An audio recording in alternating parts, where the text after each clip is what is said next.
All right, here we go. Welcome, everybody. So we have just started the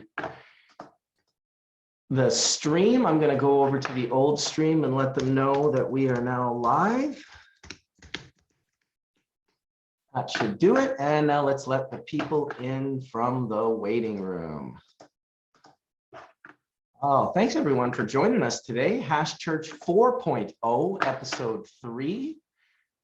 Pretty darn excited about it, actually.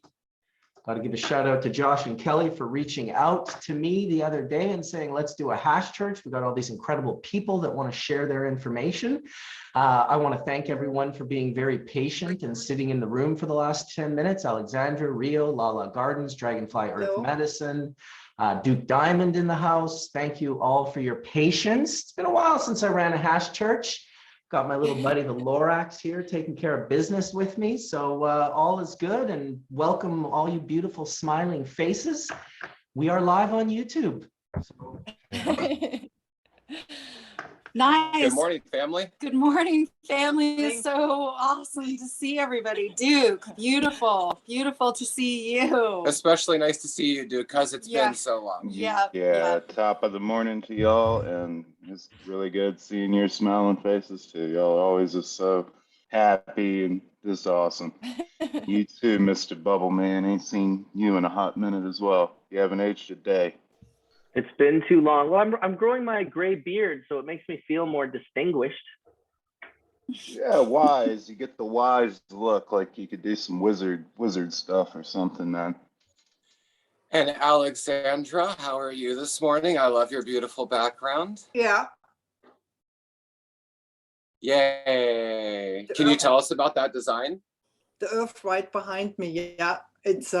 It's a cosmogram that is connected directly to the creative and healing energy of the earth. So I thought it's appropriate. Beautiful. I love it.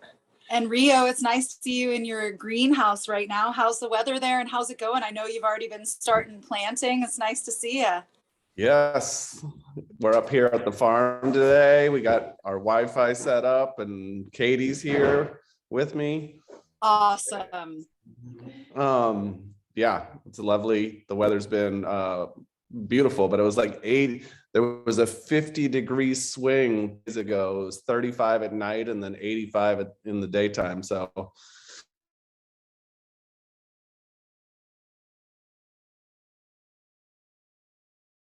Hence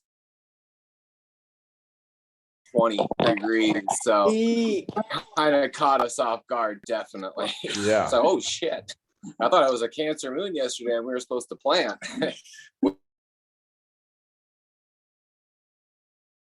People are showing up. Tina, Lala Gardens, how are you today? Doing just wonderful. It's going to be a windy, cold day compared to yesterday's 70 degrees. So yeah, these swings are everywhere. It would be really nice for everybody to say where about they're from, because we're all a DemPure panel. All of us are farmers from all over the place. So Rio, you're in California, and then Lala and the beautiful Southern Humboldt bio. You can all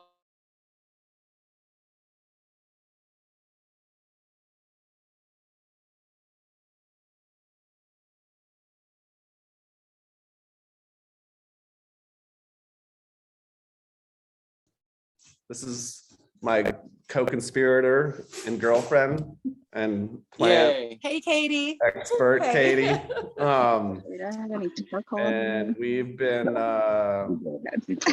I've been here off and on since I was 7, but 10 years on this farm, and we're like at 1,800 feet. So it's a really beautiful appellation for sativas, which this is Highland Oaxacan Gold that Katie was gonna showcase. We love our, unique and fun strains to grow up here. So yeah, it's a beautiful paradise. We had some fun with your African orange. I believe Oh, it. yeah. I believe that was yours. Maybe it was It was Joey's, but Joey's. he crossed it with Well, but we also had some Shashamani. We had some Africans Shashamani, and one other one from you, I believe, and I Yeah. forget. That was but- awesome. The African lady. Yeah, Yeah, Lady it's- Africa. Yeah, Yeah. that is a shashamani with cherry pie. That's right. Yeah. And Durban poison, right? Is that correct, Rio? Durban poison as well? Oh, there was another one with shashamani and there's Durban Oh, poison okay. cross. That, yeah. Yeah. This Highland Oaxacan Gold is our favorite this year, though. This is fun. Love to smoke that. We have some seeds from Oaxaca or from Colombia from the 60s that a person gave us that we haven't tried popping. It'd be cool for us to figure out those like germinated and grown, especially in one of your areas. We can talk about that later, but Yeah, for sure. So Lala, where are you in Colorado? What area are you? It's your Appalachia. she's maybe frozen or we're Oh, frozen. she might be frozen. My back. Yep, you're back. We can hear you. Yeah, Colorado, but basically Cache la Poudre River. That's the river that feeds this entire area. And are you guys starting to have some bulbs and stuff come up? Or are there any tree tips starting to bloom yet? Or are you still getting some snow? Yeah, the aspen's just coming out a little bit and the leaf tips are starting to show. But yeah, things are a little slower this spring than they were last year. We had a later winter, and then even though we've had fluctuations, it's been a slow spring. So I don't feel too behind. Fantastic. Alexandra, where are you at? What's your Appalachia? What's Even- going on in your gardens? I am in Vancouver Island, or on Vancouver Island. And yeah, my bulbs are all up, but we also have a really late spring and wet, very, very wet. When it comes out, it's happy to come out, and then it gets like smushy, moldy. But yeah, so we also have a really cold winter, a little bit frost here and there, which is absolutely not acceptable, but we take it. Yeah. What can you do? It's like last year, actually. We had a really cold spring as well, and really, really cold winter for our region. And I'm going to the garden and see what has died or not coming back. So that's, for me, that's the first thing. I'm going around and see all my babies who comes back, welcome them, and or not. It really hurts in the heart, but what can you do? It makes room for something new. I mean, then it goes out and it gets replaced with something else. It's like, okay, you didn't do well anyway, out of the pool. So, Yeah. but no, we're starting to get more and more green here, but so wet, so much water. That's a blessing when you're from California because it's a terrible drought over there and stuff. So Well, I think in quantity, right? One of the good stuff can always be bad. exactly. And Duke, where are you from and what's going on in your gardens? And I know that you're planting some indoor stuff And as I well know as some you're outdoor. I'd just love to hear getting what's going. going on.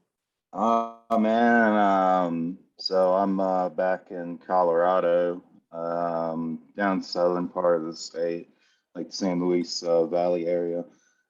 Weather's pretty cool. It's like been warming up and everything, so lots of sunshine and warm, so I like that.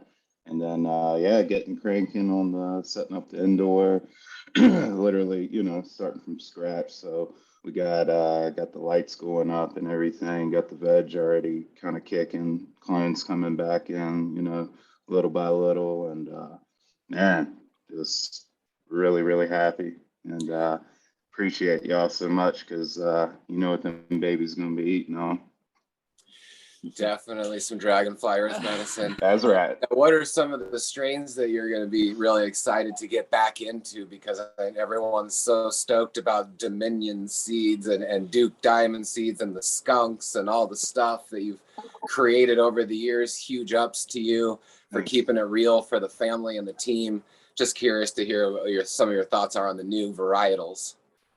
Well, some of the new varieties, you know how I am. I keep it like real hush until it's that time. There's a lot of I'm in church and I don't want to curse, so there's a lot of scamming people out there, so they're looking to rip you off. So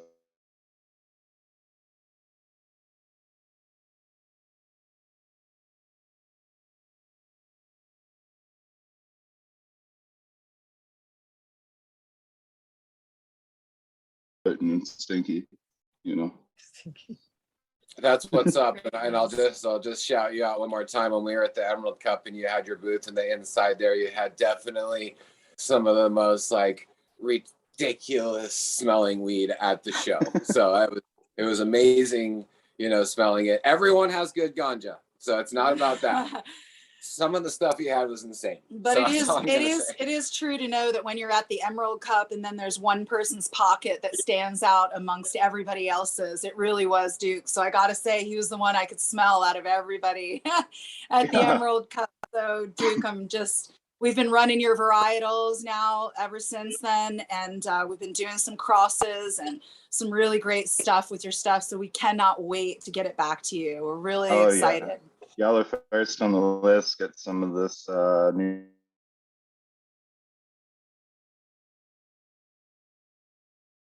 You grow this stuff. I'm like, man, organic, slow, dragonfly input. So I remember when y'all come out, you're like, you grew this with our dragonfly too. I was like, oh yeah, that's all they eat.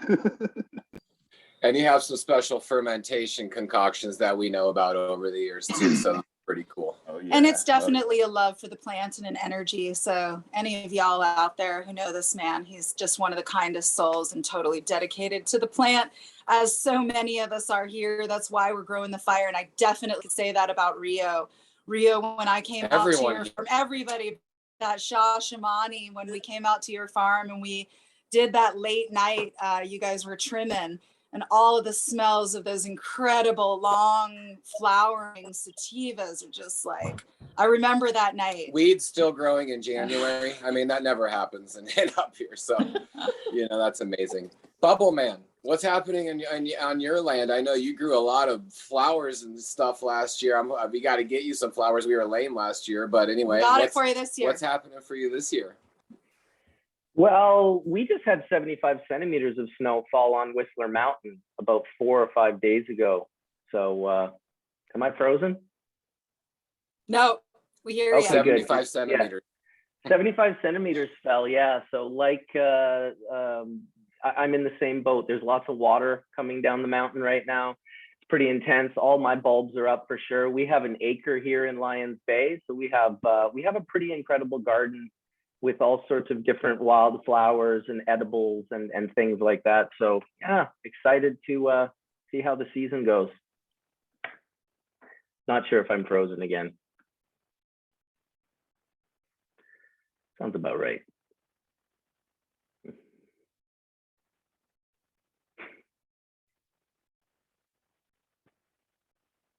In the northern Michigan, Appalachia, and it's basically lots of lakes, lots of water. It's all glacial tilth, and they're called kettle holes. So it's basically, the glaciers receding and scratching the earth, leaving behind a bunch of lower areas. So yeah, I'm again on the same boat with the melting and the ton of water.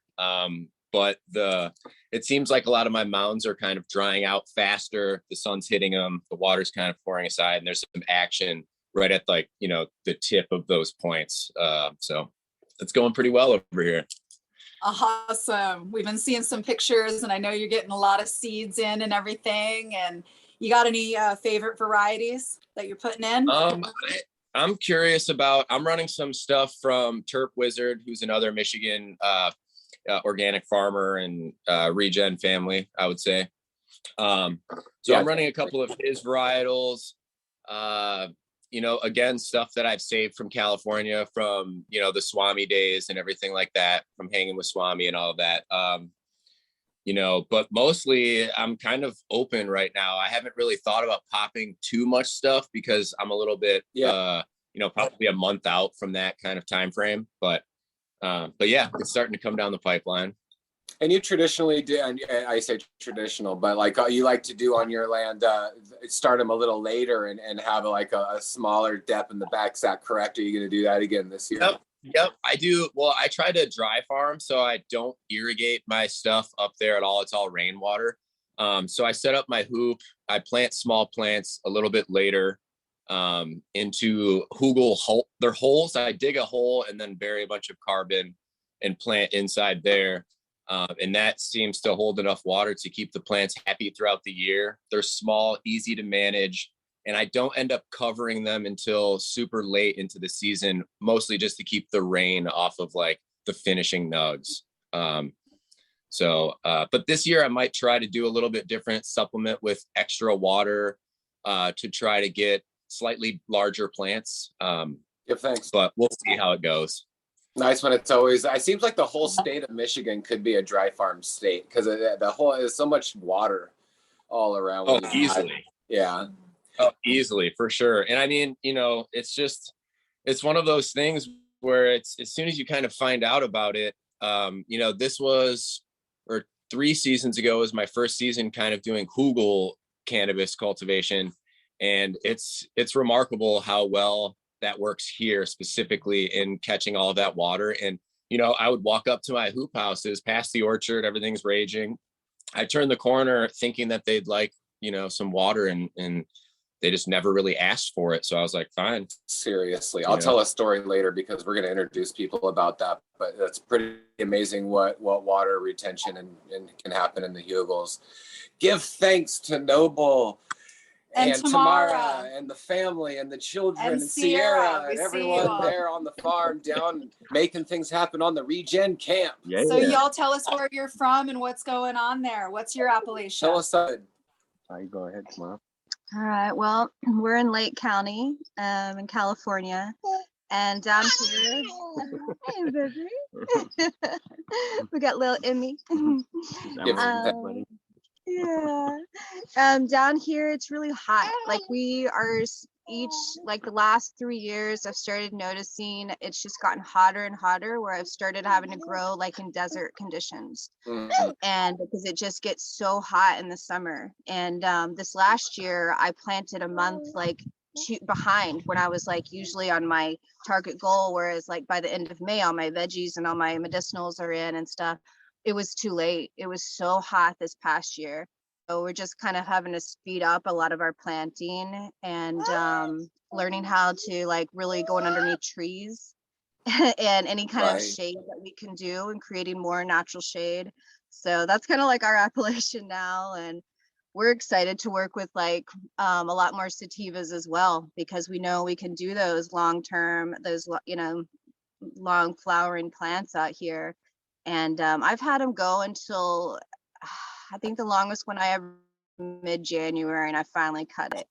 But it was more rainy in that time, and now we don't have some of those rains. So it's like, okay, how do we adjust? And I think we can, we're gonna try some more long-term ones this year. And but yeah, that's our appellation. Yeah, I'm just arriving here from Laytonville, as a lot of you guys know. We're shutting down our farm up there in Laytonville, unfortunately, due to, just market.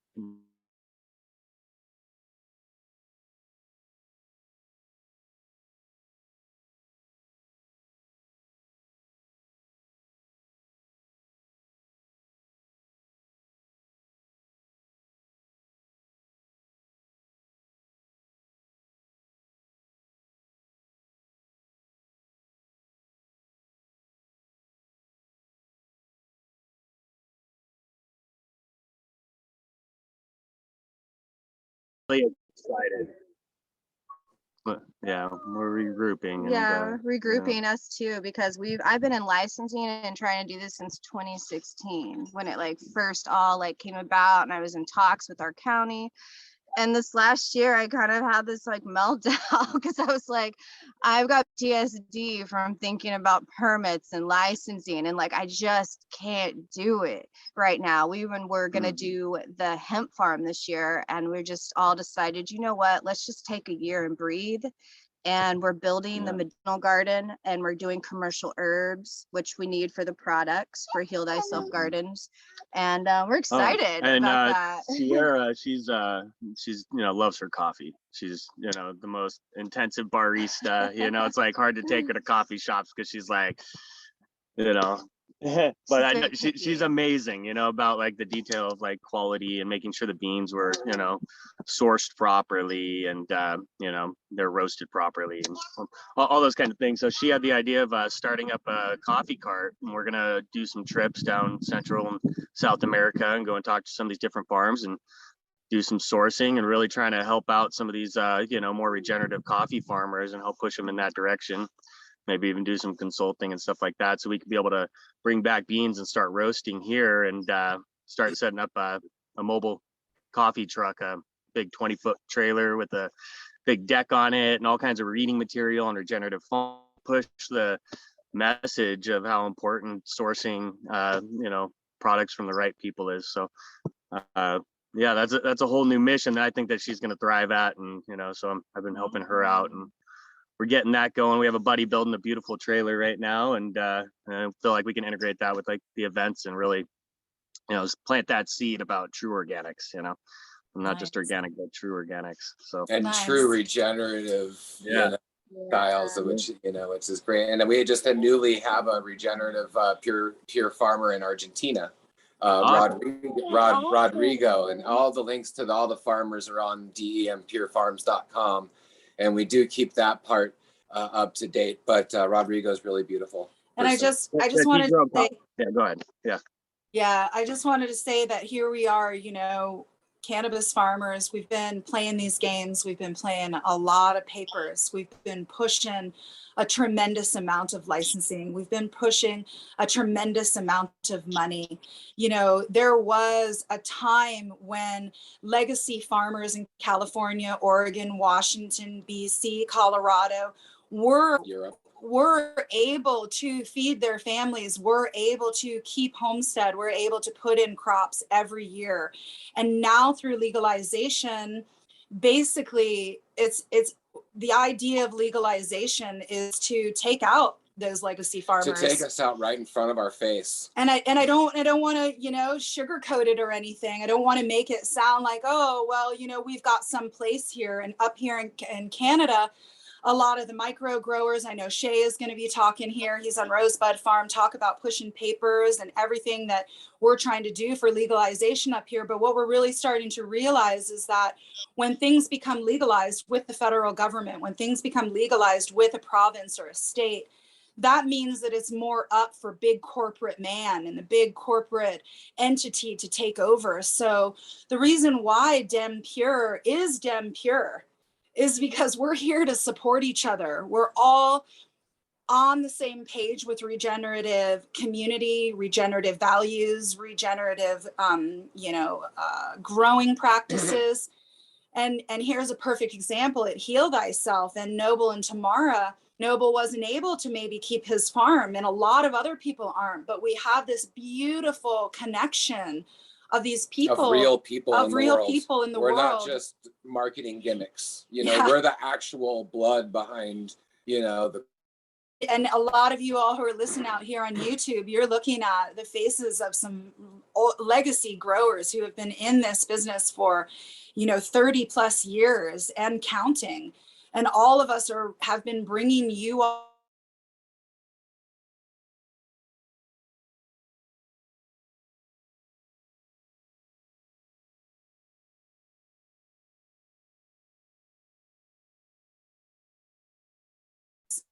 what we're reaching out to you all and consumers out there is to make sure to be supporting these farms and these legacy farms and Dem Pure and people that are getting out there and trying to join together to continue the legacy farm quality, which is the quality is not just in the flower, the quality is in the community, and the quality is in the education, and then the quality is in the kindness that we have and in the reverence that we have to this plant.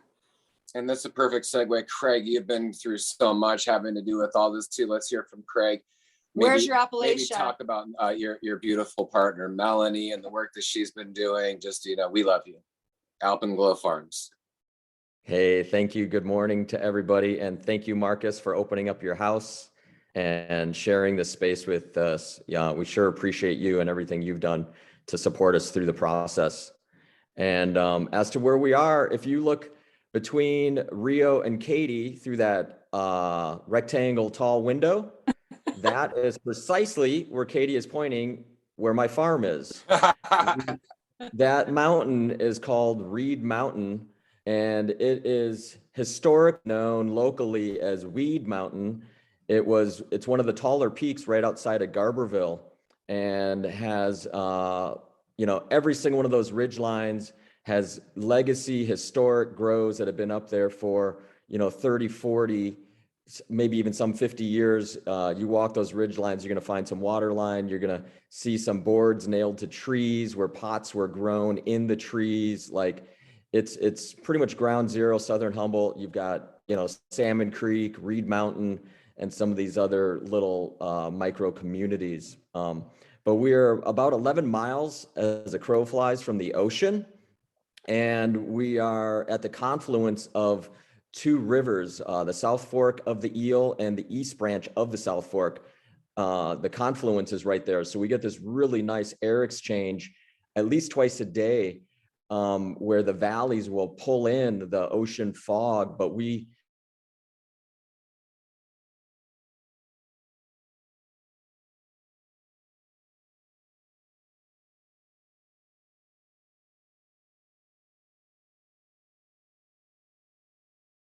and we kind of get this Oreo cookie effect where we're the cream in the middle. Because sometimes, if you've been around mountains at all, they get a little cloud on the peak too. So it's really nice. We get a lot of beautiful sunrises, and Rio's farm gets the beautiful sunsets. So we have a nice little balance in our ecosystem. But yeah, we've been facing a lot of challenges with legalization and the county and overtaxation. And that's where my partner Melanie has been such a rock and such a voice. She actually has a master's in communication and has been delivering these amazing 3-minute comments to the Board of Supervisors, and just taking her public speaking to really support the farmers. And one of our last rallies in front of the courthouse, she delivered a very moving speech, and we were able to take our taxation from down 85%. So we pay 15% of the tax we did last year. Give you an idea. So for a farm of 10,000 square feet like ours, that went from 10,000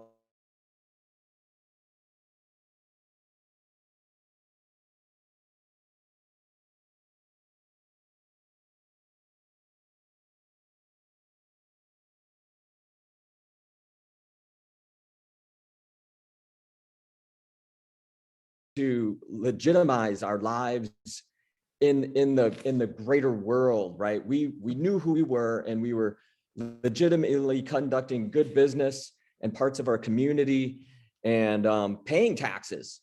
But now with legalization, when it first happened, at least locally, we were excited to pay for our roads and pay for our schools through that system. We always did it on a volunteer basis, and we gave more than our share, and built schools and built hospitals and did all these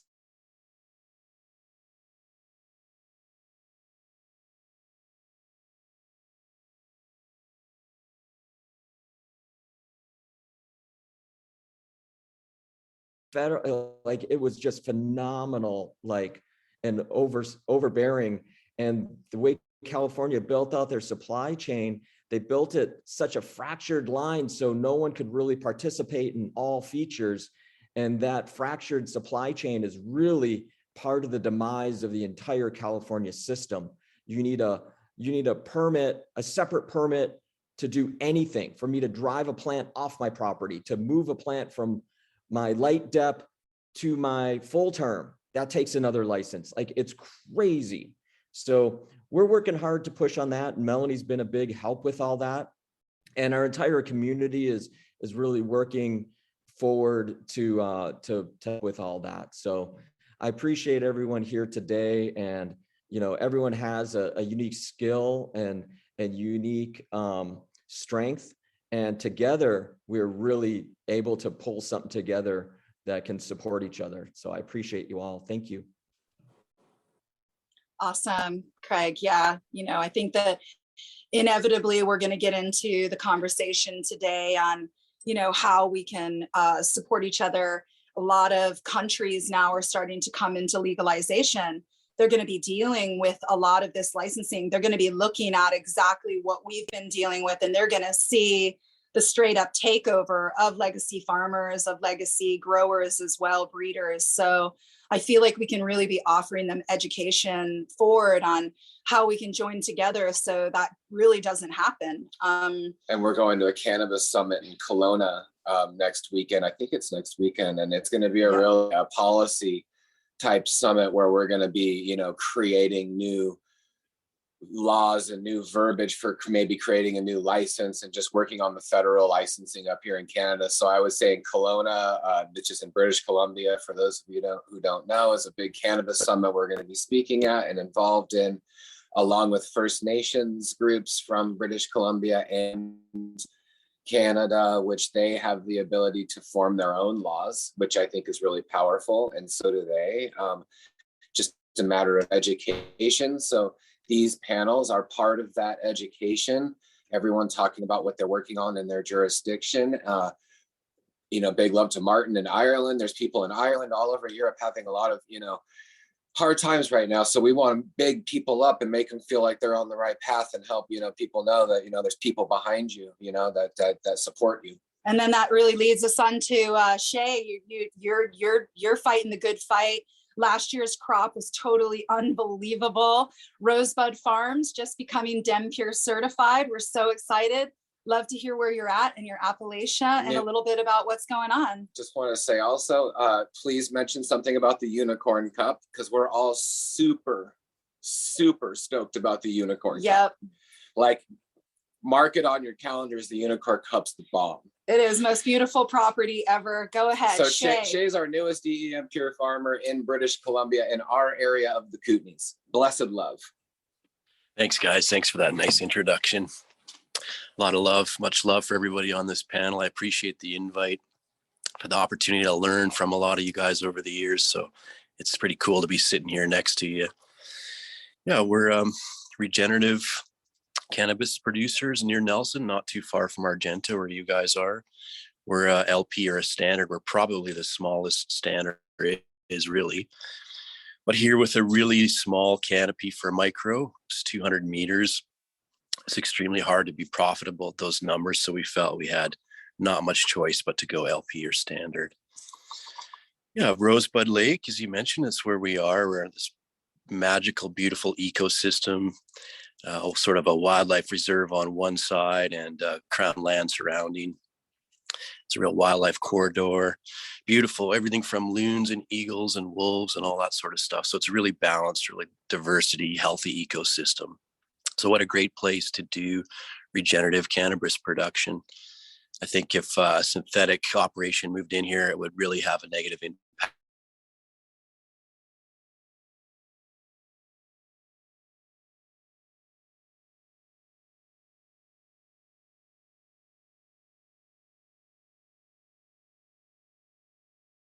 Than weed and community mixed with music and celebration. We're just kind of like up in the level of awesomeness. So August 13th to 14th, 12th to 15th, actually, those are the main days. We got a whole bunch of really cool artists coming.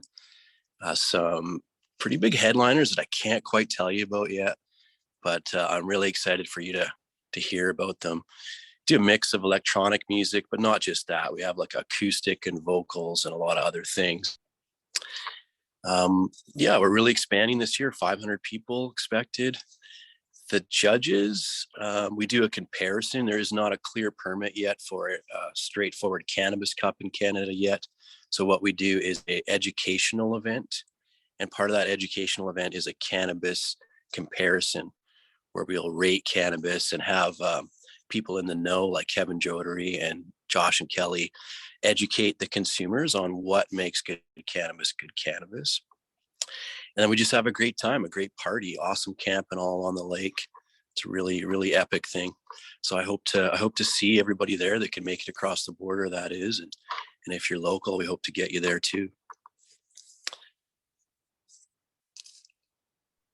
Yeah, that's spectacular. And you know, you're just in such a raw mountainous area. And really it's the beauty of just developing a new space and creating, you know, what we want to see, or what, you know, the land is working with is really exciting. And I love the wildness of it, to where you don't have like people breathing down your neck. You can really like express yourself in it. And I love that, you know. And take a morning dip in the pond, you know, that lake there. Lake. It's not a pond, it's a lake.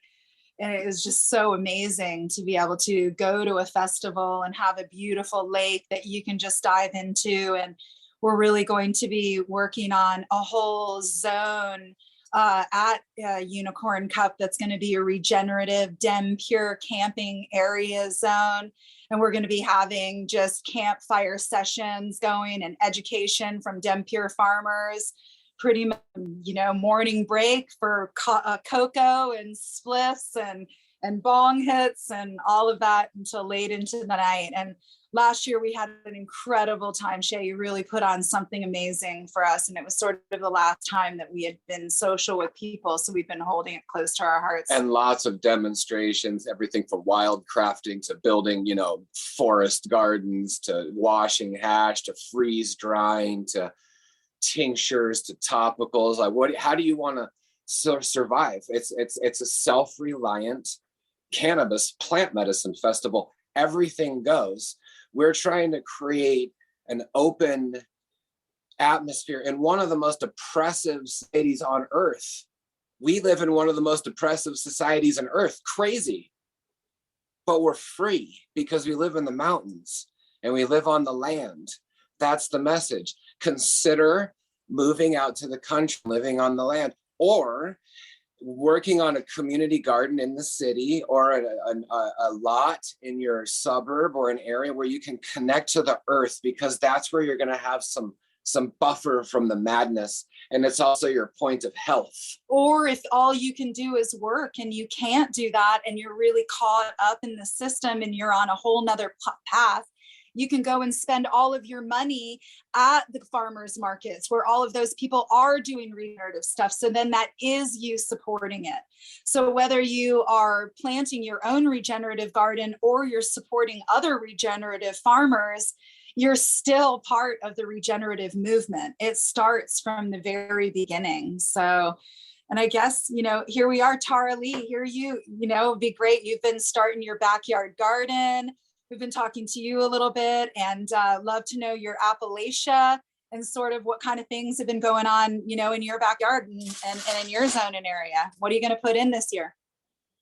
Good morning, everyone. Hello, Josh Kelly. Thanks for the invite today. Hash Church. Hello, everyone. Thanks for being here. My Appalachia, I am in Washington State, Grand County area, right in the center of the state. And we are in like a dry highland desert area. And if it wasn't for like the Grand Coulee Dam and all that, this whole area would be like serious drought. Like we wouldn't have the ag and the development that we have here. So we're lucky for the irrigation that we have. But the hugelculture thing and being able to seek and doing all of that stuff and being able to save the water and all that, I think that's going to be an amazing thing to be able to add to this Appalachian area, I would say. I don't know, I'm super nervous today. I need a dab. My gosh. Can I just publicly announce my love for Tara Lee right here? Oh, thanks, Lala. Everyone who doesn't know about Tara Lee, she is a people's person. She has an amazing YouTube page, and she really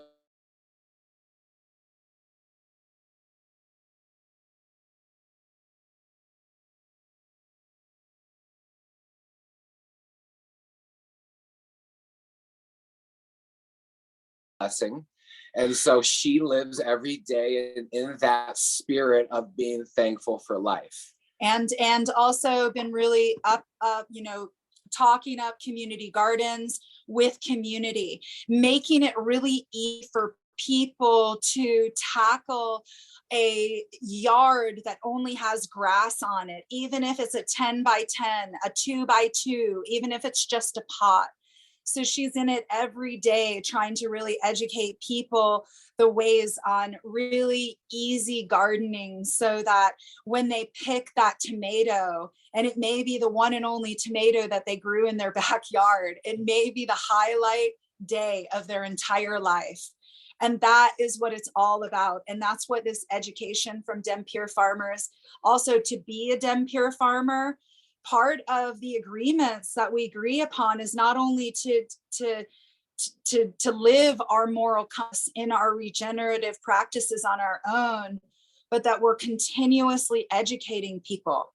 You know, even like I can, Duke, you know, you even when you have been not able to be a voice, your voice has been carrying on to people. There's been an incredible voice of yours that has been lasting in education and people having pure respect for the plant.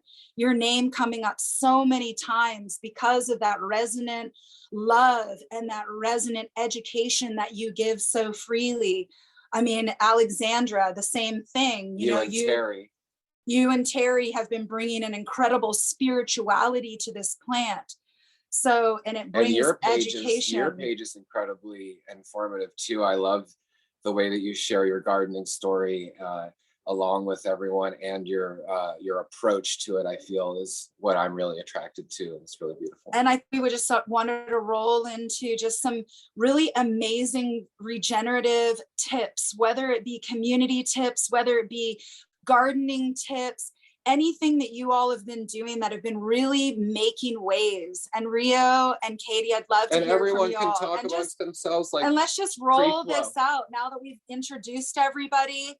I would just love to hear what's really working for everybody. And anybody who's on chat who wants to ask some questions, let's do this. Should we start? Yeah. I'll start. This, with the market collapse, I just had this epiphany moment that I was just done. And for me, it's like keeping up with the Joneses. I was always like 1 foot in one camp, like trying to keep the farm alive, and 1 foot in the regen ideas of just the whole intention of this land was to build a permaculture oasis and use cannabis to fund it. But when that funding just got harder and harder, I was like, I give up, fuck it. And I had this moment that just after harvest, it was kind of a shitty harvest last year. And I was like, all right, I'm just doing what I most care about. I'm done. I was always like and Katie came on board, and we had a plan. Sorry, Mario, can you mute your microphone, Mario, real quick? And also Daniel and Mario, we'll get to you right after Rio. Love you. Keep. So this winter, I spent the whole winter working, and we had a plan. We developed a plan together, and she's really into plants, which she has the deep, knowledge of plants. And so that was an asset for me because I'm, still learning. So we landscaped and came up with some plans for a new market garden. Katie, yeah, we filled in a pond that was never very useful. And so now we have a big flat with market beds and a whole hillside that's terraced with food and fruit and nuts and berries and all hugels with an old the windstorm blew over a live oak, so that one tree built like 100 by 100 square foot area of hugels.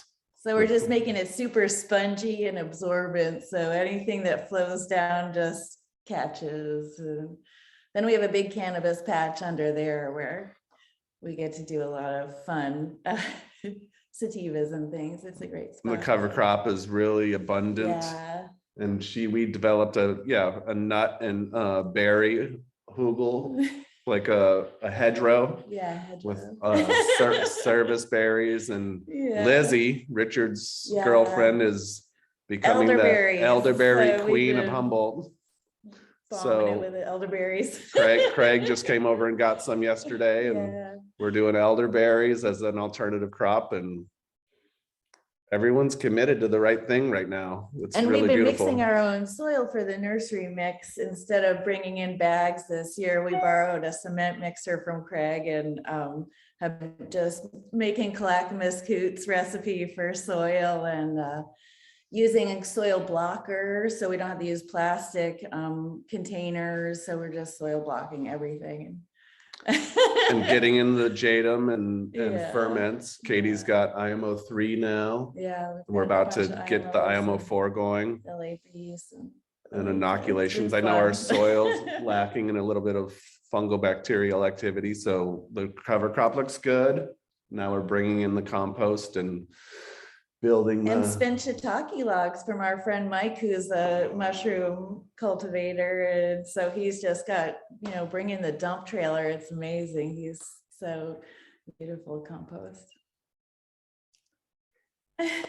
Give thanks to Mushroom Mike as always. Yeah, he just keeps providing for so many people. And any of you all out there who are listening, getting a hold of anybody, organic mushroom cultivator in your zone or area, because mushroom blocks are just amazing. Spent mushroom blocks are great for soil building. The only public service announcement on mushroom blocks is, make sure that the substrate was organic when it started, right? Because mushrooms are smart. They're not gonna, they have the power to transform, but really, do you want to support like non-organic substrate? No, you don't. So always encourage, your mushroom farmer to start with organic.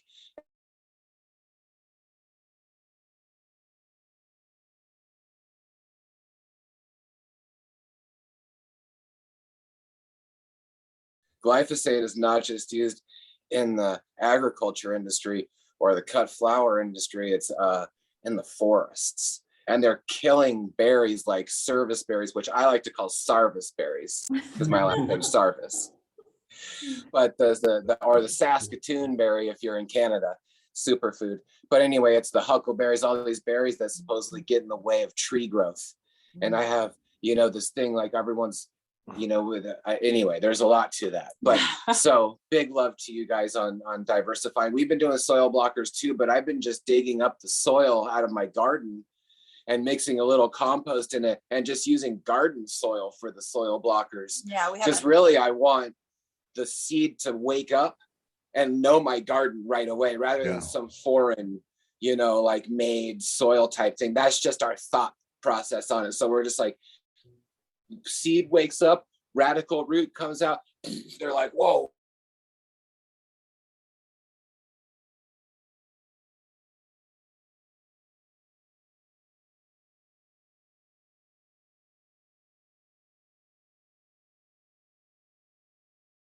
Aren't doing regenerative, they're indoor, they're under lights or something, and it might not have that type of intelligence, and truly our microbiology just eats it alive. It never really gets the opportunity to sprout. So another reason why you want to be getting seeds from breeders, like a lot of these people that you see on here, because we're growing it regeneratively to have that gusto.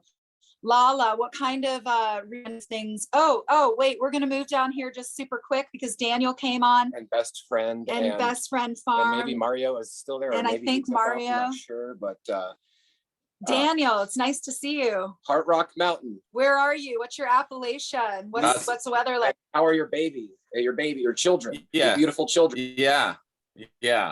Turn my phone off.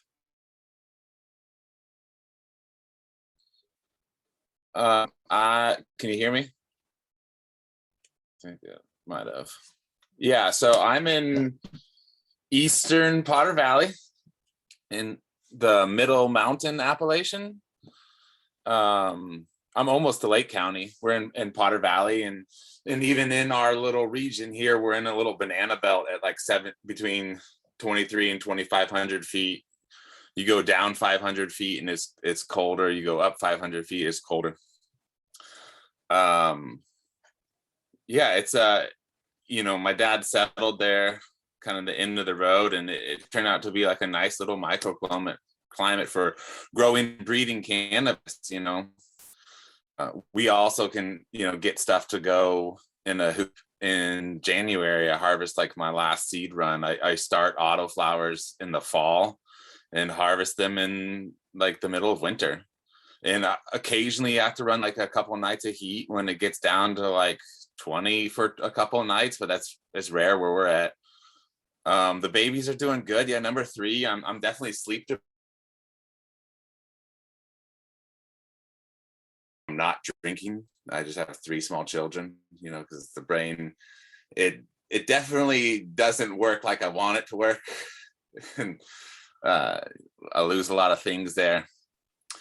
Yeah, I mean, and this is, yeah, glyphosate, fuck, you know, it's like the DDT of our generation. I see it around the valley all the time, and not to some of these farmers, and to change their ways. She told me to mind my own business, and I said, I am minding my own business. You're spraying poison where my children play. And she stopped. You know, and it's like these things, like these people who do it because it's easy wouldn't like be putting a small little drop of poison into the water or their kids' food, but they will put it onto their farms. And it's wild, that disconnect there, you know, that, and it's just a matter of time, you know, before it's not being used, but it's crazy. I would say it almost seems like it's getting like more common, if that sounds like even possible. But yeah, they just did this whole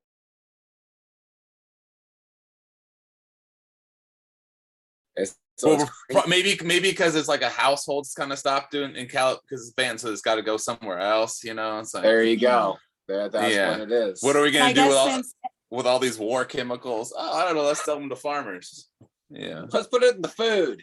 And I guess since the glyphosate has come up a couple of times, we really encourage anyone listening out there to find out where glyphosate's being sprayed. Know that when there are roads spraying the sides of the roads or train tracks near you, glyphosate is being sprayed.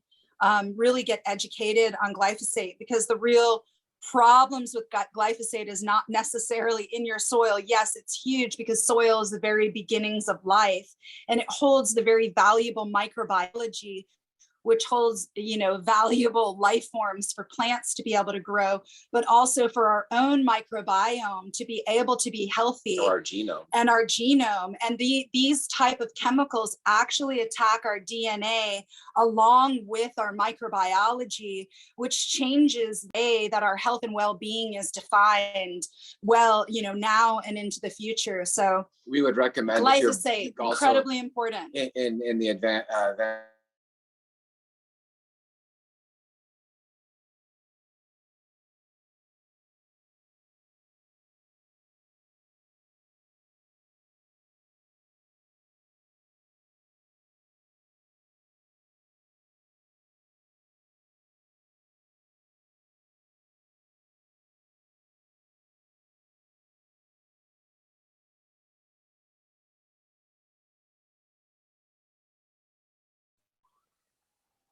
And that's not including dicamba and all the other defoliants. There's thousands of things, but glyphosate is the easiest one to talk about, but there's many of them.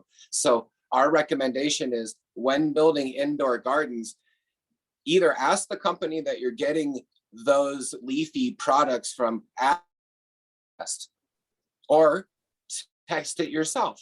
And that's going to be the way that you know that you're intelligent, dynamic, accumulating, sentient being ganja isn't sucking up that stuff into its body and into the head of the trichome, which is what we all are looking for. In some cases, we want the roots and the seeds and everything. But anyway, big love. And Best Friend Farms, Brian out in Maine, what's happening? You're getting to introduce yourself, and then we're going to find out more tech from the fam. And you're Appalachia, where you at?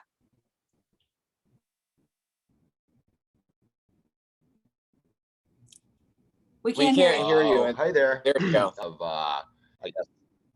Can you hear me now? Can you hear me now?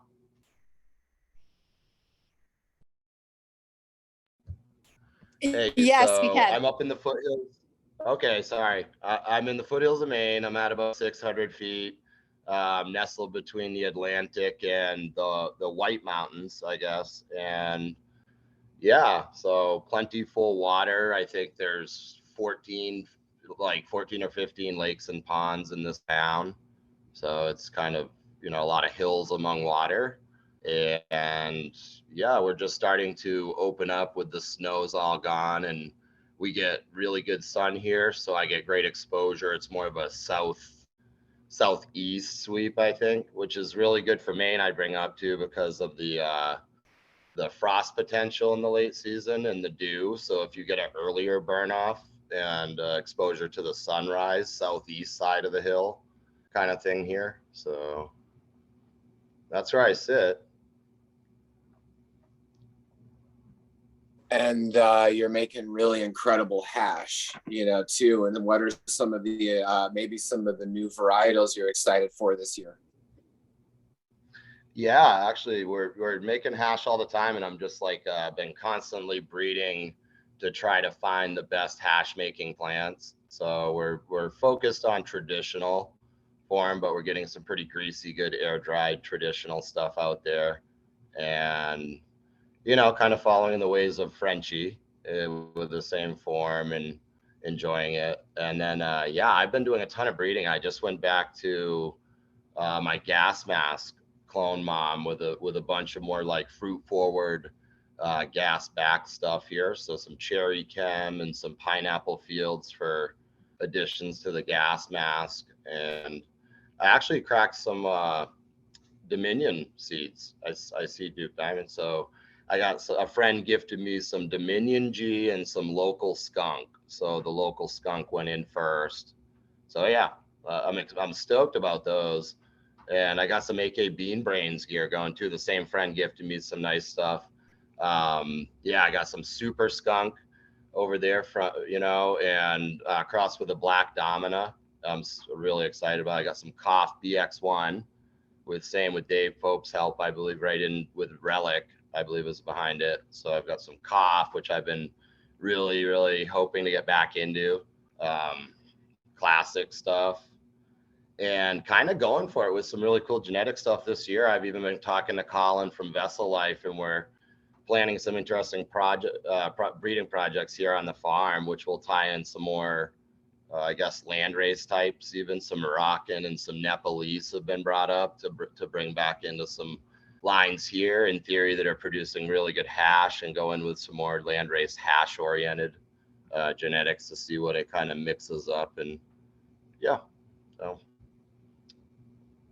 I love that. That's just candy to the ears, just hearing about all this stuff. And maybe Craig, you can tell us about your hash here in a sec, but because it's really interesting what you've got going on with some of your business connections and stuff. I also wanted to touch on some Mario's. regenerative things that we can talk about. A lot of people are dealing with toxic environments, and how can we help people in uptaking some of that toxic material? So that's people are asking those questions. Microbiology eats toxicity. Yeah, let's so talk just about cover that. cross microbiology, more of it. Maria, what's happening in your neck of the woods? Tell us some about your Appalachia, your farm, and some of your. Hey guys, nice to see you. Happy spring. Can you hear me? Hey, can you hear me? Cool. Well, everything's kind of going well here for some sheep. I got a herd of sheep coming in soon in a couple of weeks. And so I'm building a little manger. I got a new flock of ducks that I just reared up, and today's their first day free ranging. It's really cool. It feels really good. They were ready to get out.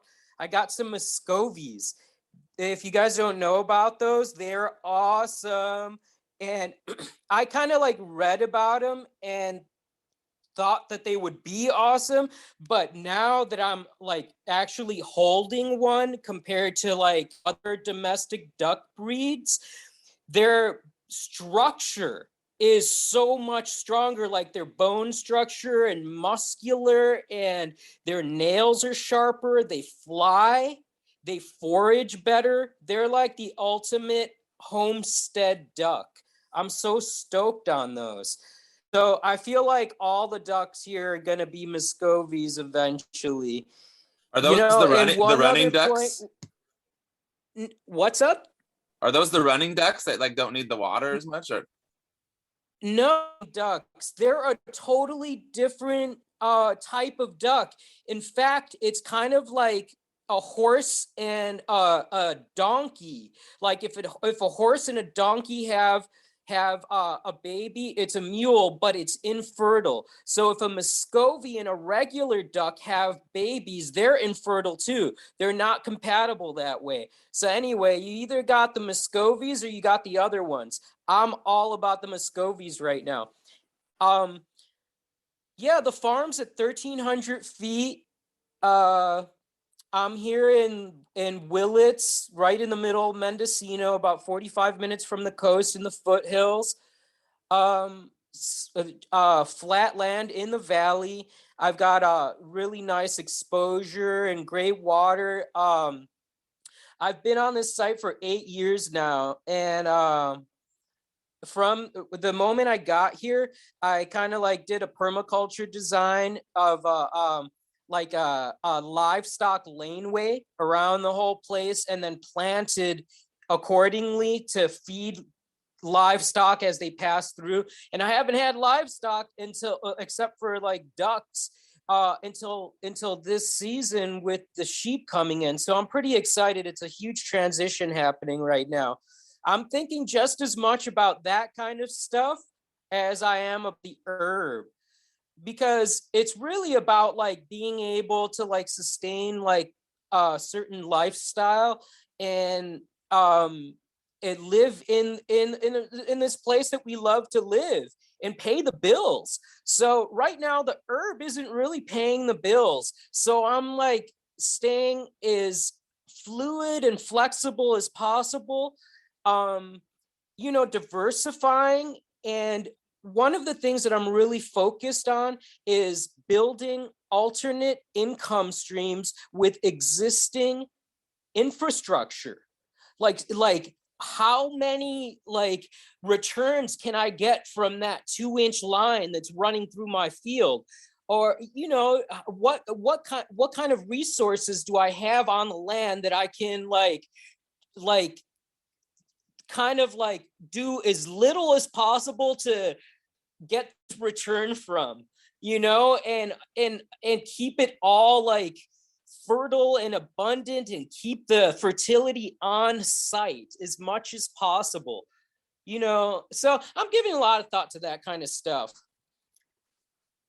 Any questions or anything? Or I just like to second that emotion and say many DEM Pure farmers are realizing, and part of the DEM Pure certification is other crops. The whole entire thing is to be that you don't buy products and that you have a polyculture, and that polyculture is not just with plants, it's with people and seeds. And so lots of farmers are diversifying. Jaw Gardens he had to move, and now he's planting hundreds of fruit trees, and it's amazing, to see what people are doing. I remember Terry Willard telling me, that the echinacea farmers were making tons of money, back in the day. And then all of a sudden echinacea just got flooded from everywhere in the world. And all of a sudden echinacea farmers were just lost. And the point is any one thing can go away. So the more that we have, what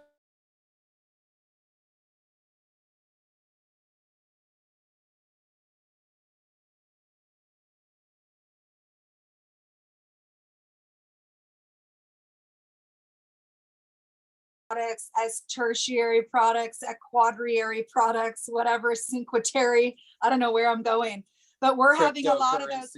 Whatever it is. And we always have said it isn't about you being in business for 2 years, about are you going to be here with a brand that matters, with an educational force that matters in 10. That's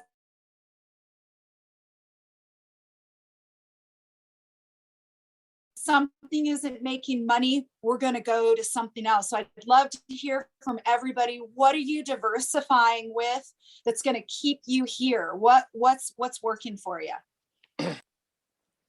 I would say I can go on that. I would say just on a short thing, perennial crops. just like things that you can put in that are going to keep giving you returns with very little input. That's really what I'm focused on. I agree with that. You could do things like blueberries or things like, fruits and stuff. Those never really, I mean, people like the sugary sweets, and those things kind of return for years and years and years, which is pretty cool. But I've been diversifying. I mean, if you look at my Instagram, I post a decent amount of car stuff from VWs and Audis. And it's just, I've kind of had a knack for automotive mechanics, and the used car market's pretty hot right now. So I've been kind of saving these old, 20-year-old Volkswagens and Audis, resurrecting them, and then, moving them along to kind of stay afloat after, kind of a hard season and a hard winter. So I think that, like, using any other skills, that we pick up from, our various experience throughout life, kind of taking a step back and reflecting on those things, and then trying to to pivot into a more diverse network of, like, income streams or whatever. And have you looked into electric conversions for old VWs? I'm seeing a lot about, like, how easy it is to convert, like, an old VW bus to electric, like drive it in, and then that day you come out with an electric bus type thing. Have you heard of, is that interesting to you? I was just wondering what your thought is.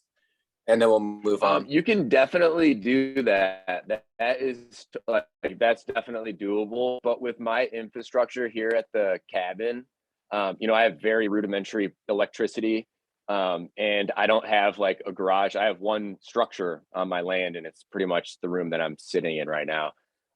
So, but my thoughts on the electric batteries, it's kind of a hard thing to balance in my mind, with, like, the mined minerals, the cost, the difficulty in wiring and different servos and stuff like that. I'm just, I wouldn't say I'm familiar. Agreed. We would have to go back to And the more, 1800s. and what is everybody else? Was more common. Just Yeah, kidding. more products. I want to hear about what people are doing for secondary things. I bet there's a way to, create an alternative energy to do the electrical in the cars. I mean, I know, Crestone is doing some amazing work with biofuels, and, like, there must be a way to do this. Anyway, that was a thought. Excellent. Yeah, it's super cool stuff. I'm really interested in that engineering side of things, because it's kind of, overshadowed with a lot of stuff. And I think it's also important to get your engineer on, as a farmer, as a human being. In talking to a lot of people in the California market, like cannabis market, it's like manufactured products seem to be much more stable. So our tincture product is actually the one that's getting us through this spring, because that's the only income that's reliant. So we're looking for more ideas to develop on-farm value added, with elderberry, get packaged products and get that out. Yeah, elderberries are an amazing crop to grow. They just produce, and they're so stable. We actually have like 6 different types.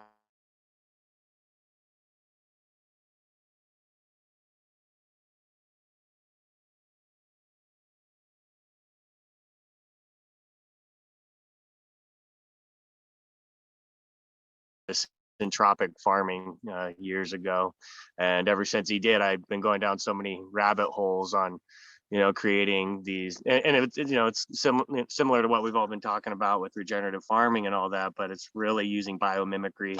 And even before indigenous agriculture, just like the way that nature compiles things, and us being able to learn from that and be able to create these self-sufficient systems that are going to just keep growing and evolving into these beautiful things, and eventually just become its own stable source of everything that it needs. And so we've actually been, Yeah, that's what we're kind of excited about right now, is that where our medicine garden had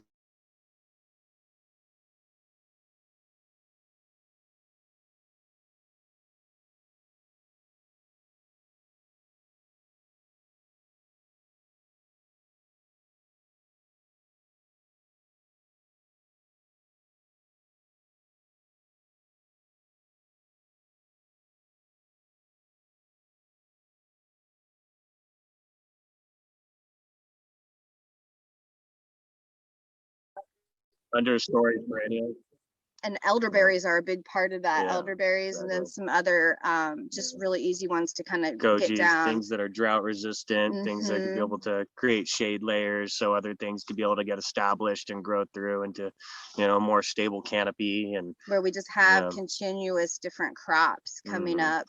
And that's one of ours, is like we're looking of how, like a permaculture teacher told me, like every farm should have 7 different incomes, 7 streams.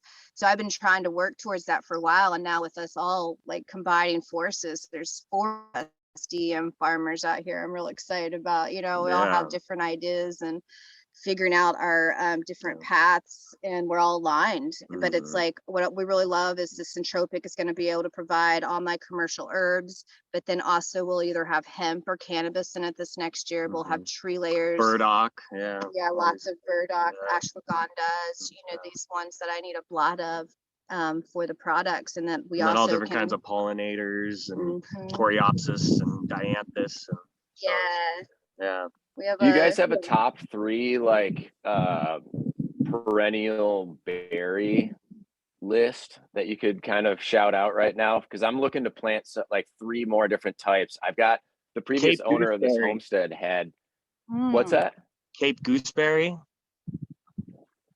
It's more of a self-seeder. It's not a perennial, but you grow one and it's gonna keep coming back. And it's good. It just spreads, and the amount of berries that you get off of just one plant is just it's absolutely amazing, and it's such a delicious thing to be able to experience. It's such a unique flavor, and it's fun to get down there and kind of harvest every day for your berries and whatnot. And it's very low lying the way that I mean, it could grow tall depending on if it's reaching for light or not. But if it has a nice open area, the way that the arms spread is just it's so unique and beautiful. And the goji. I The love the goji, goji yeah. because you can use the leaves for teas. You can also use the berries, and I just like how it spreads, and it can be done in Yeah. many different climates. And if you have a little bit of shade, Yeah, I was gonna say if tropic it works system. in Michigan or not. Yeah, blueberries would be good depending on your, It grows here. I like raspberries. I love Raspberries. aronia Okay, because berries. I know there were some folks in Ohio that was doing that. So Has anyone done Thornleaf aronia blackberries. berries? Has anyone done aronia berries yet? They're awesome for a system. Yeah. Oh my God, the mead that comes from those. I've done aronia. It does really good here. Yeah, it's one of my favorites, and it's in Colorado. So Colorado is kind of rough on some things, but aronia berries do really well here. Awesome. Yeah. Yeah. So there's so many. I mean, it really just depends on where you live, right? And what your needs are. For Yeah. raspberry for me is a really big crop here because I use a lot of raspberry leaf in our smoking blends and teas. Does really well. And it's great, and it's just like always producing. So my little one just always goes and eats the berries, and we're harvesting all the leaves and chopping and dropping it, and it comes back so vigorous. So yeah, it always depends on what your kind of user needs are, as well as what's going to grow around that area. Yeah. Alexandra. I know another one which is called Justerberry, and that grows even in Alberta, like Calgary area. It's very tough, a bush, and you can always make cuttings so easily of it. And it's a hybrid between a black currant and gooseberry. And a really nice big blue berries, and you can freeze them or whatever. But I would recommend that for wherever you live, especially for tough areas. Absolutely great. I'm really excited because I have produced them over and over again. I will this year see already a whole bunch of flowers on it.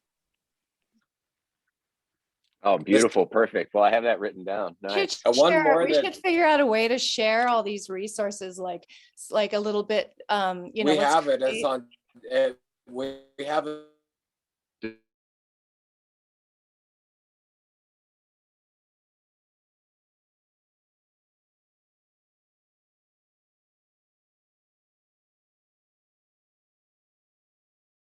Page and a private one for DE and Pure Family. The private one no one uses anymore, but it could always be activated anytime. One berry I would add would be the sea buckthorn. Sea buckthorn has been really good for us, and it's an incredible, one to make medicine and products with. It's super spiky and weird, and it like continues to grow. It like propagates itself throughout the ground. We also, yeah. And it can be Is that put a in a yummy lot one? of skin. It's not very tasty, but it Super can bitter. be put in skincare products. And it just is super beautiful for really high vitamin C.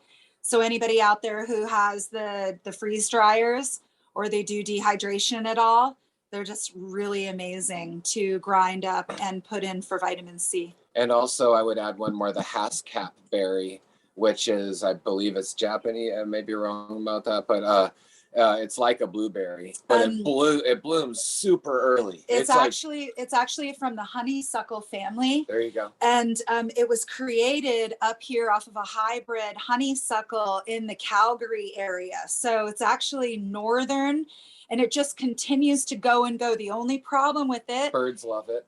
Birds love the berries as well as deer love the leaves. So in the winter time, if you have a lot of snow, you have to cover it so the deer don't get to it. But they are delicious, and they're a true red fruit, and they are so plentiful. You know how a blueberry is not quite blue, it's just the skin is blue. It's a white fruit.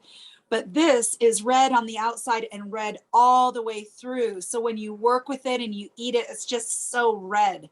Really beautiful fruit. And also the dwarf cherries. We have this medicinal cherry tree that's like, it tastes so like weird and bitter, but it's dark red.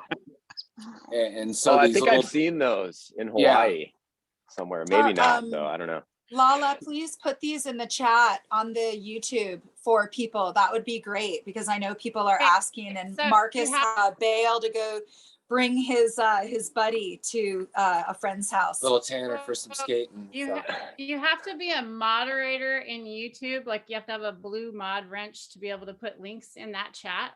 So the only one that can People do it, I just think, have is to write them down. Bingo Lombardi and 70s Mama. I think are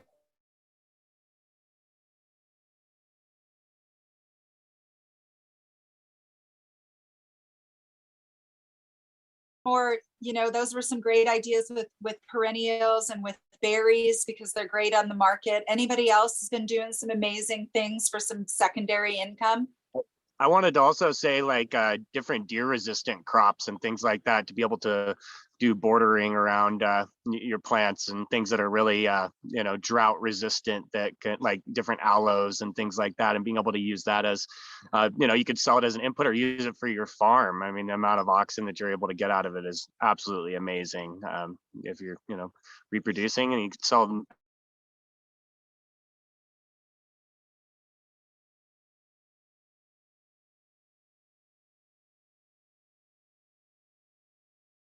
It's so beautiful, the biodiversity that you can create with just within that I just species. keep telling us, really, it's like we're only limited by our imagination, because we can grow, we can do so much with what is capable if you have a piece of land, and you really are. It's like it depends on your interest, and you really are only limited by what you can really create and conceive.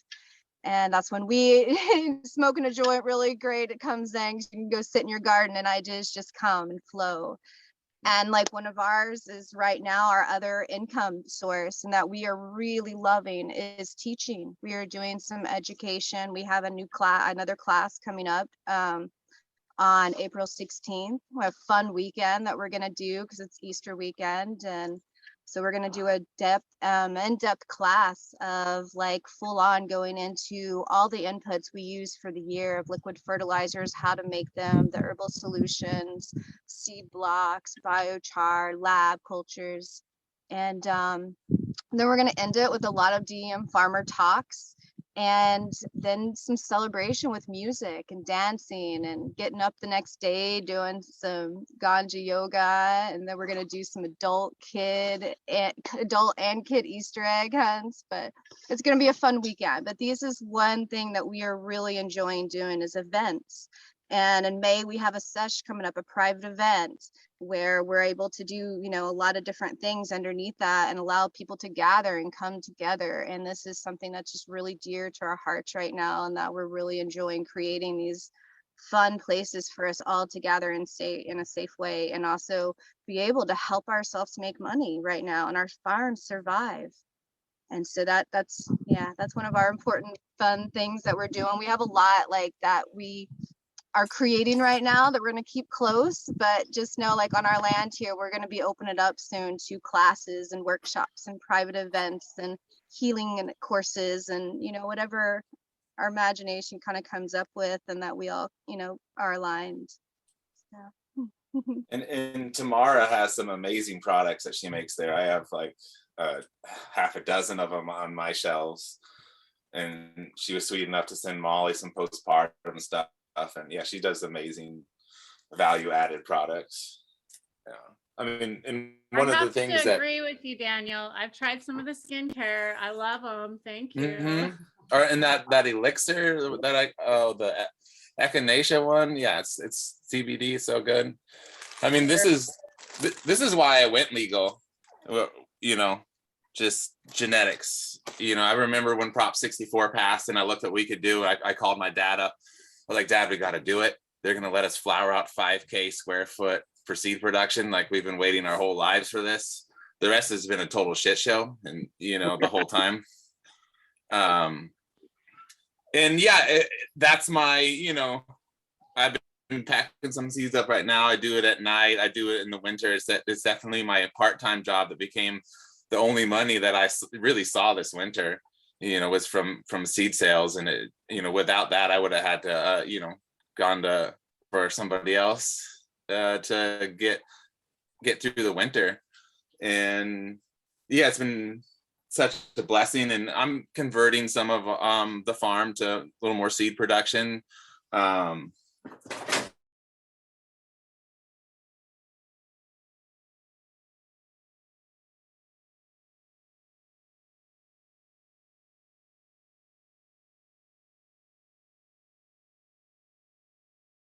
Expressing 25% auto flowering, and I'll be doing 3 types of autos per bed, but 1 breeder.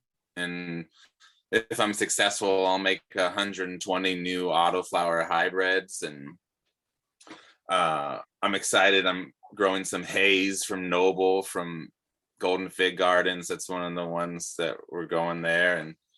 And yeah, we've been planting. We have a lot of fruit trees, a lot of food, but the drought's been so hard on us as a mountain farm. You know, I don't have the rain catchment and storage that I need to farm in a drought. So, you know, we'll look forward to in the future to be able to increase that so that I can really dial in, you know, more of the polyculture. And just, I got a lot of holes to fill in for, you know, the rest of my life once we get a little more water. And this is Serafina. Oh, baby.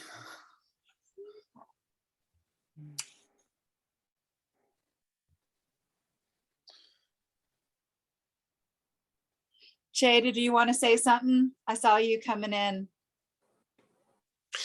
Sure. Yeah, I'm like-minded with you all here about diversity.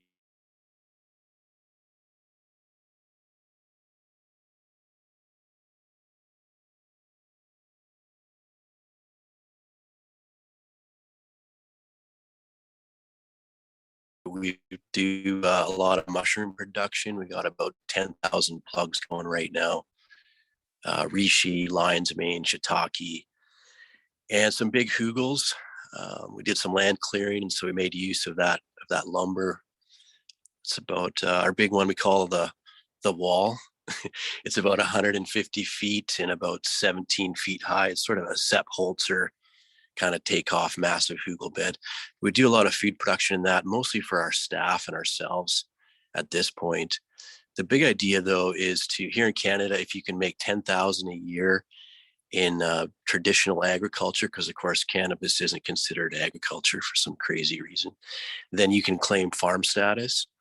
So we've been working towards that every year, adding more and more, and just building more and more gardens. The value added line, the product line, that's super key. So that's where we make our profit. The biomass market right now is really a tough situation. So I think it's super important to diversify into value added products if it's possible, because that's actually what's going to add stability to the company long term. We're having something else we're doing, we're working with our community here. We got this thing called the Rose Buddy program. We're finding micros shutting down all over the place right now because of that issue with trying to sell biomass on a saturated market. And there's not a lot of interest in small lots because a processor takes on more risk in that scenario. They'd rather just buy a big lot, 1,000 kilos. So the people that are getting it the harshest are the micros, and they're the ones that need it the most because they have such a small amount of biomass for sale. So what we're doing is we're providing genetics. One of our strains we're really excited about this, really acclimatized well to our region. And support, we do a regenerative / Health Canada Revenue, just support call once a week, or every second week, just to kind of navigate through all these things. And then the idea is, although we're still not quite there yet, is to buy the biomass back from these farmers at a fair market value. And we'll put that into our own product line. We can't do this regenerative on mass scale. And so in order to get into the stores, we need more biomass. We've capped our site at a fairly small footprint to keep that regenerative and high quality craft. And in fact, craft is a new category here in Canada too. We're pretty excited to have a lot of input on the creation of that category. But that's another opportunity to help us survive in this market as small producers. So yeah, some of the other things we're really just keep looking at stacking functions, diversifying. What I'm actually excited about, but we're a bit away, is tea. One of our guild, one of our support species, we do a lot of mint, do a lot of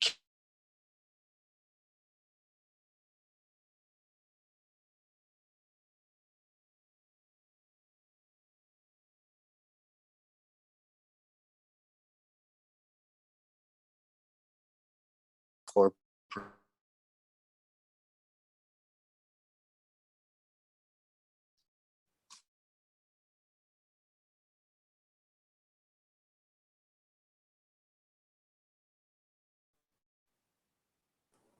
Very Yeah, cool, man. Well said.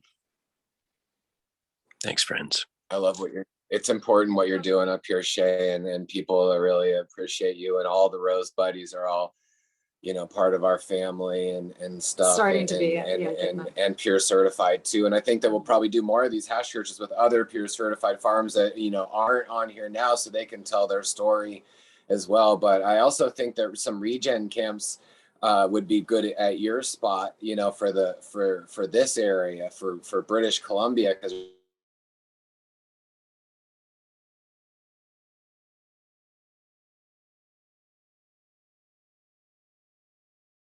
do something, in our bioregion. And I want to continue talking about regenerative practices like farming too. Oh, I didn't want to cut you off. Go ahead, Shay. You had something to say?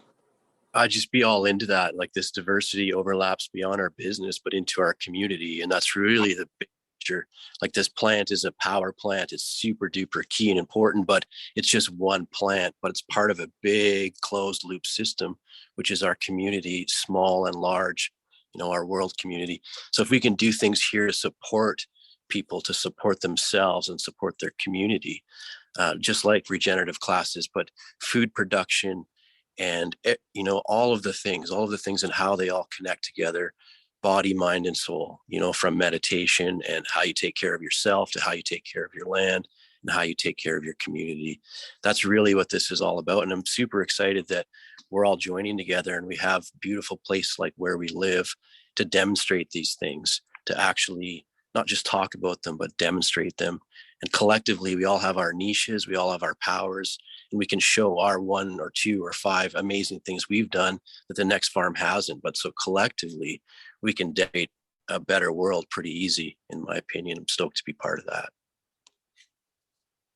Me and Craig were just talking about that the other day, how much, we've all vibed off each other over all these years. And I've just seen everyone's farm come up, including our own.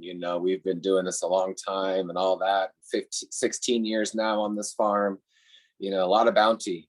But every single time I have a conversation with someone, I feel like I pick up, support. And so, yeah, Well, communication. I have something I'd like to address. The chat, there was someone that said that they have a hard time getting seeds. Well, that would be a great time to address this right now, because we do have a breeder on the panel, lots of breeders on this panel that I know, and they all ship seeds all over the world, I think. So reach out, DM them. They probably can't do it through Instagram. You probably have to do it through email. There's different weird things going on with that. So you guys reach out and get to know people. Like, I was just at an amazing seed swap. Kush Kirk put on this amazing event with some amazing hash seed swaps. The amazing Dempure family was there just putting on this event. Joey and Tamara, they put on them all over. The seeds are everywhere. They're gifting them. You bring seeds, you can gift them to people, you can sell them. There's like so much going on. So seeds aren't hard to find. You just really have to make a little bit of effort to get out there and get to know people. It takes a little effort if you want things, and you just got to do it. And literally, Sierra's parents, the Peach Orchard team, they are literally selling packs of beans for $20 at the seed swap. Also giving out free Snodgrass Family Genetics. Yes, giving out free lettuce seeds and flower seeds. Like, that's what it's about. It's about uniting and getting together as a family and sharing. I love it. Thanks everyone for being here today.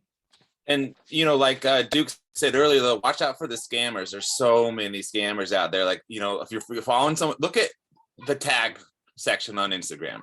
These scammers can't fake this, not very well. It'll be maybe one of their own other scam pages. But I'm sure if you pulled up Duke's page or my page, like Pride of Lion Seeds, you would see people growing our gear, posting about that gear. So just be careful out there when you're approaching someone on Instagram to get seeds. Watch for the scammers. Yeah, I do.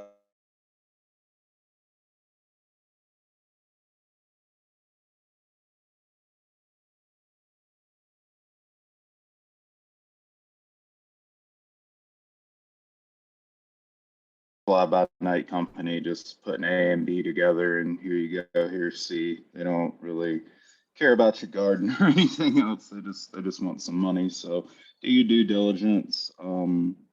Stick to those reputable people that are, putting in the work, showing the love, and that really is going to translate to your garden, because from your soil, your inputs and everything, your environment, that's part of it. But you're going to be able to hit genetic potential, to the best of your ability with all those things. But you can have everything to the nines, but if the genetics aren't there, you're not gonna do well. You're gonna have a bad time, and especially if you're newer to growing, maybe it's your first time, stuff like that kind of, sometimes it'll deter people away from growing their own and everything, and that's kind of sad too. So just make sure that you do your due diligence and go that route. And then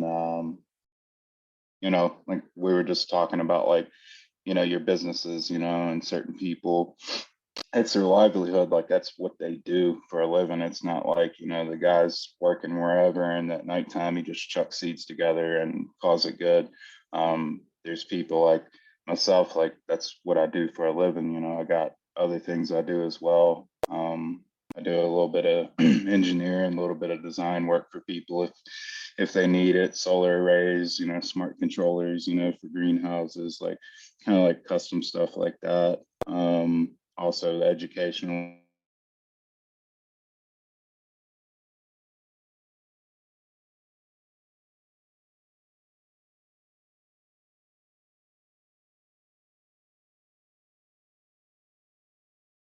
make your own, radiant green and, your fat flowers, and like you can do this, but you got somebody living in the city, like they can't do it, or some people just don't have the time or whatever. So the product's available, you can get it from you, but y'all never had a problem with the sharing of that, and y'all were like so awesome about just teaching people, and just like it's awesome things. So I've always told people like, yeah, here's how you mix this soil, yada yada. But like I don't have room for that, or man, it seems like a lot of work. So I figured, hey, for those folks, take a tip from Josh and Kelly, make it available to people. Otherwise, they can just make their own.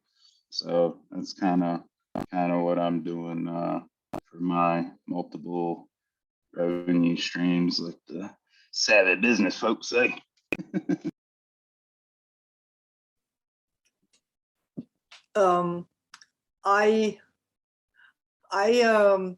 The way how I grow, I always make sure that I'm collecting my own seeds, not just from the cannabis, of course, but also from everything else of the vegetables. And of course, I noticed, as you probably did too, your own seeds are always much more full of life. They come up and like almost 100%. For me, it's also super important that people know how to grow their own food. It doesn't matter whether it's in a farm or in a small space.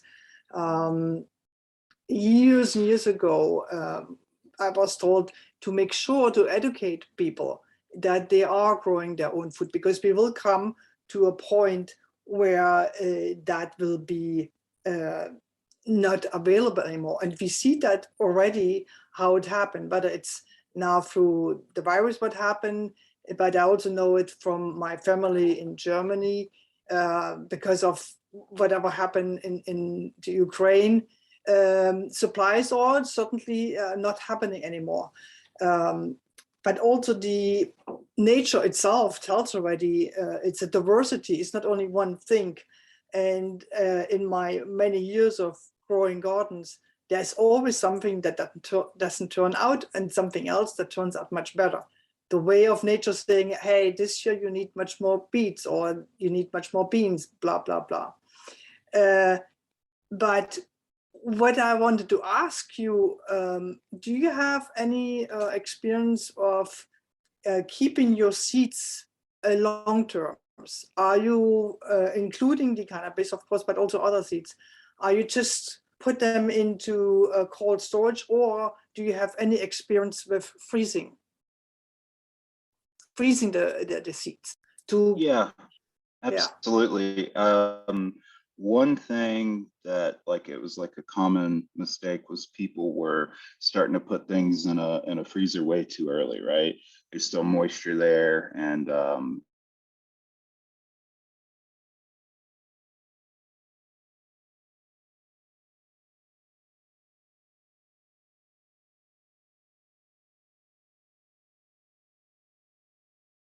to 8 weeks, like extreme dry time. I don't bundle things up. Like I've seen some people put them all in a jar right away. That's no good. So like a turkey pan, or whatever you got, something that's not going to hold moisture, and lay them all out nice and flat, and making sure that they got that good long dry time. Once you're good and dry, so from pollen to seeds and everything, I like to break everything down into like what I'm going to use. So instead of putting 500 or 100 or whatever seeds together, I'm looking like, what is a single use for me? Like, what would I be taking out to use? That way I'm not bringing the whole bulk in and out of the freezer. Condensation and everything can happen too. So something freezer safe, container wise, but within that I like to break everything down into like what I would use. So individual pack of, say, cannabis seeds, I might have 15 together or something like that, and then I can break out exactly what I need. So for your long-term storage, that's good. If like you're going to be using it respectably in the near future, I like just a refrigerator. Refrigerator does good for like what you're going to be getting into, and then the freezer for long term. and then you're kind of like replicating that stratification you would see out in nature anyway, with summer going into fall, winter, and then back to spring. And I've always had real good results like that. And how long do you think can a seed last in a freezer? Oh, a really long time. I know somebody brought up AK Bean Brains at the beginning of the show. He's a good friend of mine. He had stuff in there at well over 20 years and broke them out and germinated them, and no problem. Yeah, it's definitely keeps them well. Like I said, the trick is keeping it like that. So, and like he hasn't moved, he's been living in the same place forever. So that makes it easy too. But once you got it frozen, keep it frozen until you need what you need. And when you're storing, just make sure that you're putting in there like sizable, like what you need, and not going, back in and out. And yeah, that's pretty much it. And in a nice container, something freezer safe, and yeah, you're good to go. And label everything accordingly. Like to put dates on things so you kind of have an idea. That's great. That's great. Thank you. And I think that's also a good information for everyone else, because when I do like carrot seeds, I did my own carrot seeds. It was amazing, but I have so much, of course, from one little plant to get abundance. So to keep it, because carrot seeds also can be really quickly not be valuable. So I will put all those into little packages and then have your own seed security. Yeah, absolutely. And if you go to like a place that sells like beads and things like that, normally they have like little small containers that are good. Or if you can find like the vials or something like that, that's cool too. But yeah, you can find like little small packages to keep your stuff in. Yeah. And there was a place I used to order my bags from my seed packs. Like you can get like the friendly biodegradable bags too. You can take it up a notch. It's got the little green seal on it and everything. And they're like the same price as a normal plastic baggie or whatever. Yeah. So yeah, that'd definitely are going. It used to be like, so like my father, he grew up through the Great Depression and everything, farmer and all, and that was always instilled from me early on, growing vegetables and some fruit trees and canning things for the winter. Like that's just kind of like what we did. And then when I traveled around and got away from there, it's like wow, nobody else really does this, so it's good. And if you're running a farm, hell man, like if you can cut costs, because like bringing money's in, but saving money's even better. And if you can grow your own food, you're not spending out canning things, and go to farmers markets, sell you jellies, your jams, like people were talking about your teas and everything, then you're cutting costs on living in general. So it's always a great way to make some money, that and efficiency. Yeah, I like things. I mean,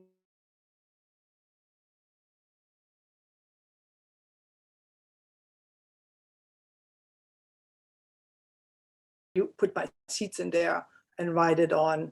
That's the way how my recycle works. And maybe put a little something in to make sure it's not getting moist in that. I understand that. Thank you.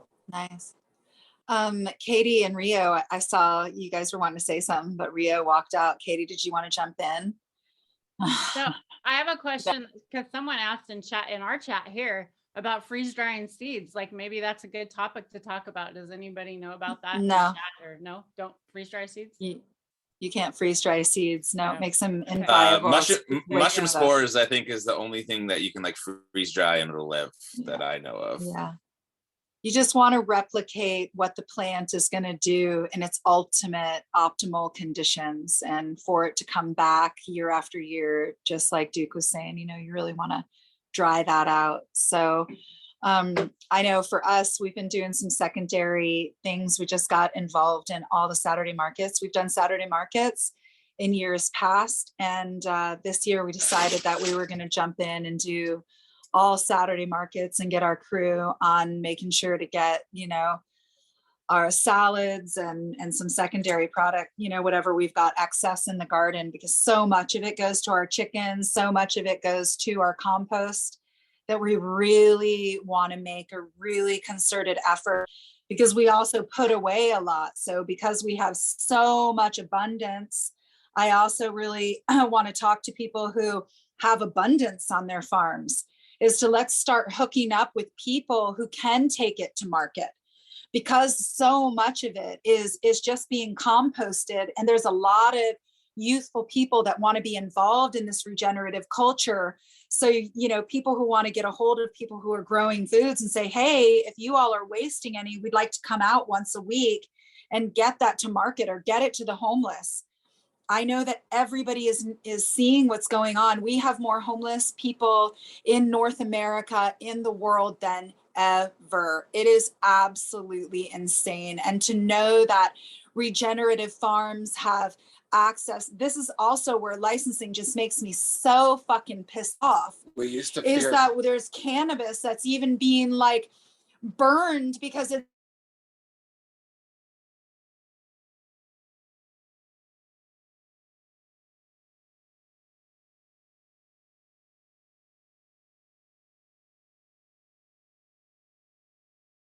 you can donate it for the maximum value of that, and it's a tax write-off. Well, so that's if good, anyone, but- That's so you can smart. donate Yeah, it and that's get it to these people that, yeah. well, that's people who and can't even get it to a processor to get it out, or have I've seen people like burning it on Instagram or just throw it. I think that's more just like, you know, those people who burn sports jerseys because somebody got traded to another team, you know. It's like I don't quite, yeah. I don't know, you know, honestly, we've definitely composted a tremendous amount, you know, in the past, maybe because, you know, whatever. And just in years and years and years, you look at like our outdoor crops from time ago, and changes in markets and changes in politics, and just, you know, when you're in the industry for 30 years, all we're saying is that different values in different medicines, there's different values, like what Josh had mentioned in echinacea.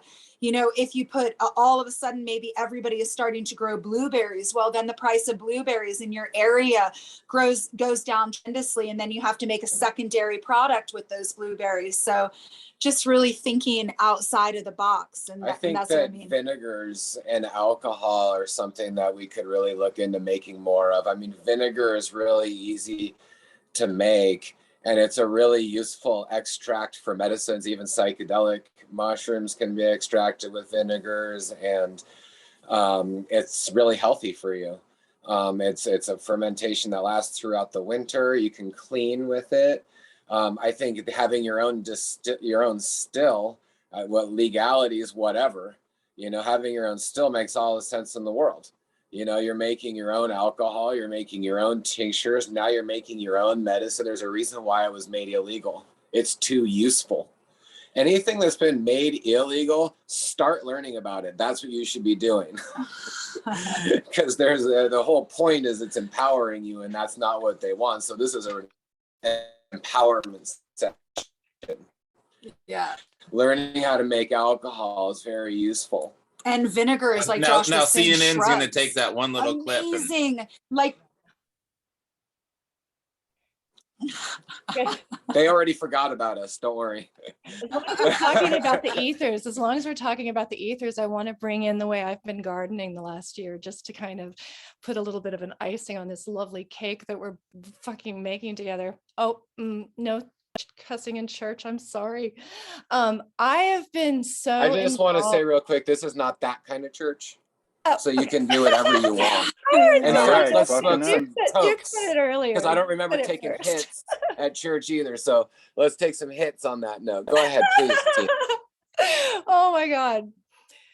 You guys, I've been going super deep on Web3.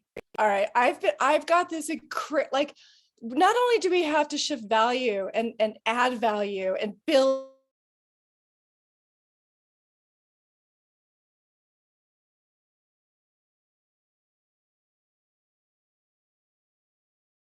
and we don't have to find our community. We have to be able to key in with the community that we already have and really get, just heartfelt established in that and support each other. 3 stuff is so cool. So anything you want to know about it, the NFT stuff is amazing. It's not just about products, it's about contracts, it's about relationships, and it's about gaining our creativity back so we can start articulate what it is to own our own, not only like data, but like our own livelihood, and to come together in livelihood overlays. Like there's just such elegance out there. There's a lot of people doing amazing work. So just get in touch with me if you want to know anything about it. I'm about to save my farm through this articulate, contractual beauty thing that's going to help every other farm in trouble. So anyone who wants to play with me in that field, come play, because we're going to do festivals together. We're going to do all this stuff that we're going to know what each other's doing. We're going to be able to travel to see each other. I get to have a mule train if I want and come up to Canada and see everybody. That's all I have to say. Weren't you, did you go to the hot springs for that seed swap?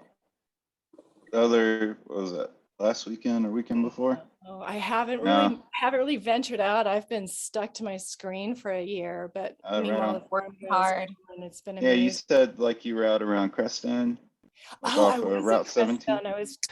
I know a lot of people in Crestone. Yeah, we should talk, dude, because you're in the state. Let's Yeah, I was over in Moffett, and then the next day I went to Joyful Journey, and they had a seed swap there. Oh, I was there that week though. Oh, that's hilarious. We were in Crestone at the same time. Yep. I actually lived in Crestone or Moffett for a little bit too. Oh, right on. Far Yeah, I was literally like Colorado. just there, and like I was like, I know this person, like I've seen the face or whatever. But yep. I lived in Steamboat Tamara. before Josh and Kelly did. Didn't you guys What's that? live What's in that? Colorado too? Josh and Kelly. We did. We lived in Steamboat. Me and Kelly drove to Costa Rica and back in a Volkswagen bus in 1994. And when we came back from Costa Rica, we took our stuff from Guatemala and sold it in Boulder on the street and got a house in Steamboat. We got a sweet condo at the basin, but the Awesome. weed wasn't good enough at that time. We had to bail. We had to go grow it ourselves. I couldn't work. Wasn't good I enough. couldn't work at Steamboat Springs because I had earrings and long hair.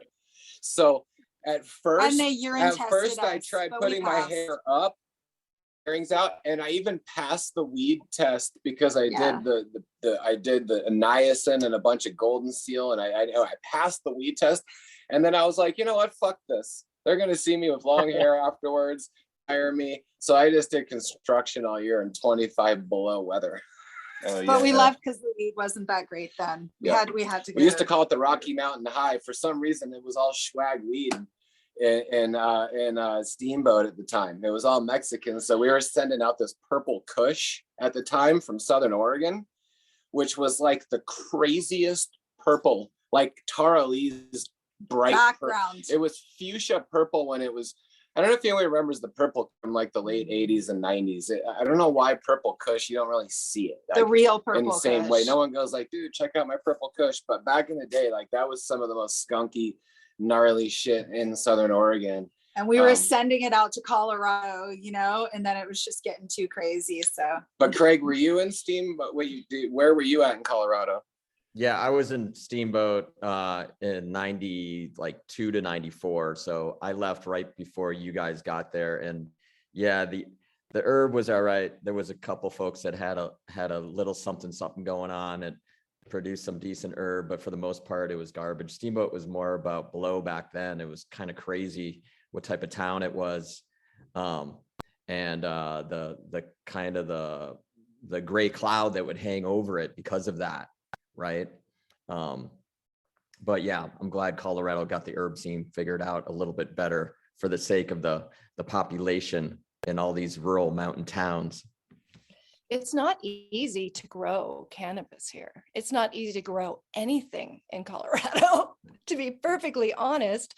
I mean, unless you're going to dig up and replace and do ridiculous things to make it like limp along until suddenly you hit such imbalances, you're like, oh my God. And then you have these differentials in temperature that really literally swing 60 degrees, and you've got no season like the next season. And I'm trying to naturalize cannabis here, and I've been doing it for 7 years. And I actually asked Duke a question at one of his seed panels, and he gave me such support, and just because I was scared of what I was doing. But I've got babies coming up there every year, and every year I get surprised by some little anomaly, and I just keep throwing genetics at it. Craig gave me a little bag of something at the Regen conference, so that's making its way out there. So anyway, that's my crazy. Now I remember. Doing it. Now I remember Indo Expo. Yeah. Yep, that's when it was. Tamara, did you have a thing to add? I seem We like were you talking gonna about say tinctures and alcohols and shrugs and vinegars and self-reliance. And you wanted to talk, Tamara? Did you want something to say? Do you have something to say? I kind of don't remember now, but there's always something to say on self-reliance. And I mean, that's definitely one thing I have wanted to achieve here is like the apple vinegars. And that's why like behind us, we have the apple tree, and it's a few years old. You know, I planted in 2017, we have another, and every year we're getting more and more. But it's like with those fruit trees, you have real abundance. It's like get your fruit trees in first. That's one tip that I always like to tell people who are just getting land, or if you've had land for a while, just like the best time to plant a fruit tree is now. And You got any more? You got any new products you're excited about tomorrow? oh, I have a few. Let's see. I've got the herbal syrup, which I started doing, and that's the one where it's I've got let's see, it's nettle, horsetail, rose hips, echinacea, burdock root, and dandelion root. And then I've mixed that together with some local honey that we have. And the local honey has some of our CBD infused into it. And that CBD is coming from the RSO that we create. And so that's infused into the honey. Then the honey gets infused into this really strong decoction of all these herbs. And then in that goes an ounce of, or half an ounce of like California poppy. I do the whole plant poppy tincture. And then I do a whole plant dandelion tincture that goes in that as well. So those are like some of my favorite things I've been creating lately, that, and I do a 2-to-1 with THC to CBD, and then the high CBD of like 500 milligrams. And then I'm working on a facial line right now where it's like I have the exfoliant, a nice sugar scrub, and then you have your facial oil cleanser, then you have your facial oil, and also in between that you have your rose hydrosol, and then there is a cream I'm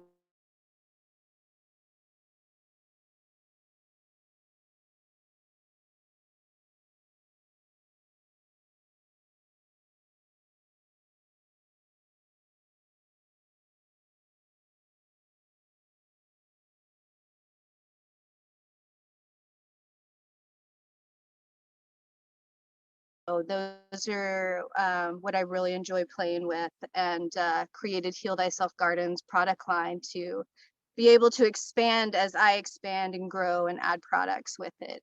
And the more abundance that we have with our herbs, as we keep growing our gardens here, the more abundance we have, the more the product line can grow and the more ideas come. And yeah, thanks for asking that. And Craig, we were talking earlier about your farm, and we were wanting to know, you didn't say when you introduced what varietals that you're going to be running this year and why. I know that you're working with some really amazing extracts, and I just wanted to know, what are you running? Yeah, we made a conscious decision a few years back to really with what we opened up the show with like appellations and having that taste of terroir. Really, you have to really start thinking about what your goal is, and that was for us to grow resin and to produce hash with that, and not only produce hash, but we also wanted to keep the regenerative mindset or regenerative practices moving forward. So we partnered with Nasha Extracts right here in Humboldt County. Baron Lutz is the owner and operator of that. And we wanted to bring forward nothing fresh frozen. You know, we didn't want to have all these regenerative practices to plug a condenser into it until it's consumed and have it plugged into the grid. So Baron is so supportive of trying to push this forward through the entire California market, where we just released a black box series, and it is our farm cured rosin, and that's been great success. And the cultivar we used was Guava Gift, and we worked with Green Source Gardens. And one thing with going with the Guava Gift, you know, when you're producing for resin, you know, you could go with a GMO, which would be like an industrial standard, and it's going to produce amazing clear resin, and it's going to return at, you know, over 20%, blah, blah, blah. But then you have these outliers, right? And the Guava Gift came through and produced it, you know, between 17 and 18%. So it still produces well, but it has the terpene profile, the richness, the depth that some of these more mainstream cultivars don't have. So it's important to support these breeders that are pushing the boundaries and trying to pull trichomes out of these deeper lines, and not just grab a GMO and you know, do some pollen chucking like Duke was saying here, and to go deep into their vaults and pull some of these land races out and start going for those waxier trichomes, so we can do some extraction around that. And to be truthful, that's really what has been a differentiator for our farm is, number one, going deep into our regenerative practice, not scaling. We've learned that scaling is really failing, and finding that perfect model for how many people actually live on your farm. And that's kind of how big of a footprint you can have. Close that loop within that. We see that happening on a couple of the farms here, whether it's here, Heal Thyself or Lady Sativa. I went to Lady Sativa, and you know, you've got 3 generations running around that farm, and Rio's trying to build minimal housing infrastructure to support that, because you have the farm as your front yard and your living room. So there's no need to have all this massive roof space and you know, industrial footprint on the farm when you can just utilize what's out your front door. But I think for us, like I said, it's the choosing of the cultivars and working within the network to find what really works. And the other thing that really surprises a lot of folks when we talk about our farm in particular, and our model, is we're only 10,000 square feet. 75% of that is all from seed, sun-grown, you know, full season. And then, and from seed, I forgot if I mentioned that. And then the second component is 25% of our farm, the 2,500 square feet, is light depth. But I should say it's just sun-grown, and we just use an occlusion to block some of that sunlight. So we get 1 extra harvest a year. And it's not really even a greenhouse. It's just a hoop structure to support that occlusion tarp to block the sun. And then our second round is a set it and forget it, I call it, where we just put the plant straight in, do nothing. And that one always goes whole plant to resin production, because we've learned with that second run that, and especially when you start growing for resin, you've got enough going on, especially with 75% of our production being seed grown, sun grown. And that takes up a lot of time that time of year. So we like having that last or second round of dep, even though we're not depping it, to be this specifically for resin. The bud size can be small. We're not judging the flower, the inflorescence of it. We're just really monitoring the resin and ready for the peak production and the most flavor and the best for extraction. So those are a little bit, that kind of ties into a little bit of what we were talking about earlier on what we can do on the farm. And I want to tie in one other piece to what we can do on the farm to revenue stream. I made brief mention that we did some activism, and activism brought, over $4 million, 4 weeks of work, $4 million didn't have to leave our pockets in our Humboldt County, farmer network. And sometimes when we're dealing with such a parasitic supply line and taxation, how do we protect ourselves from those parasites? So the other thing we're doing is we're doing a lot of just self-education on how to do some of our own compliance work and maintenance. There's so many things we have to do with the water board and all these documents and websites and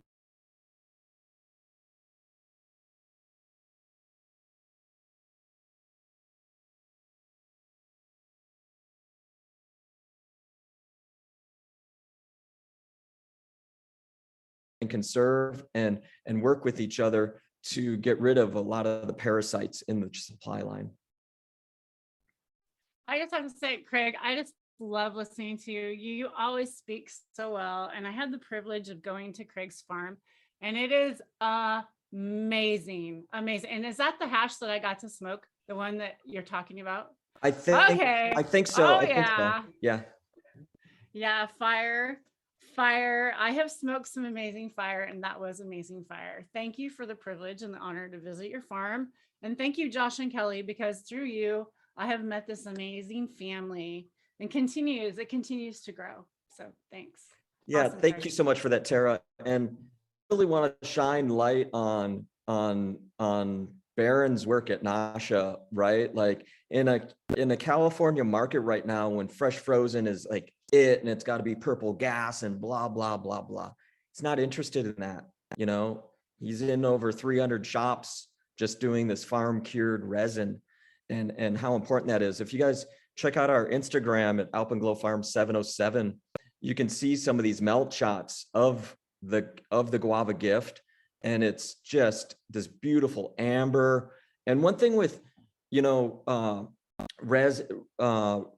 farm cured rosin, and you do get down the supply line as it goes out, you will get a little haze over it, and there's nothing to fret there.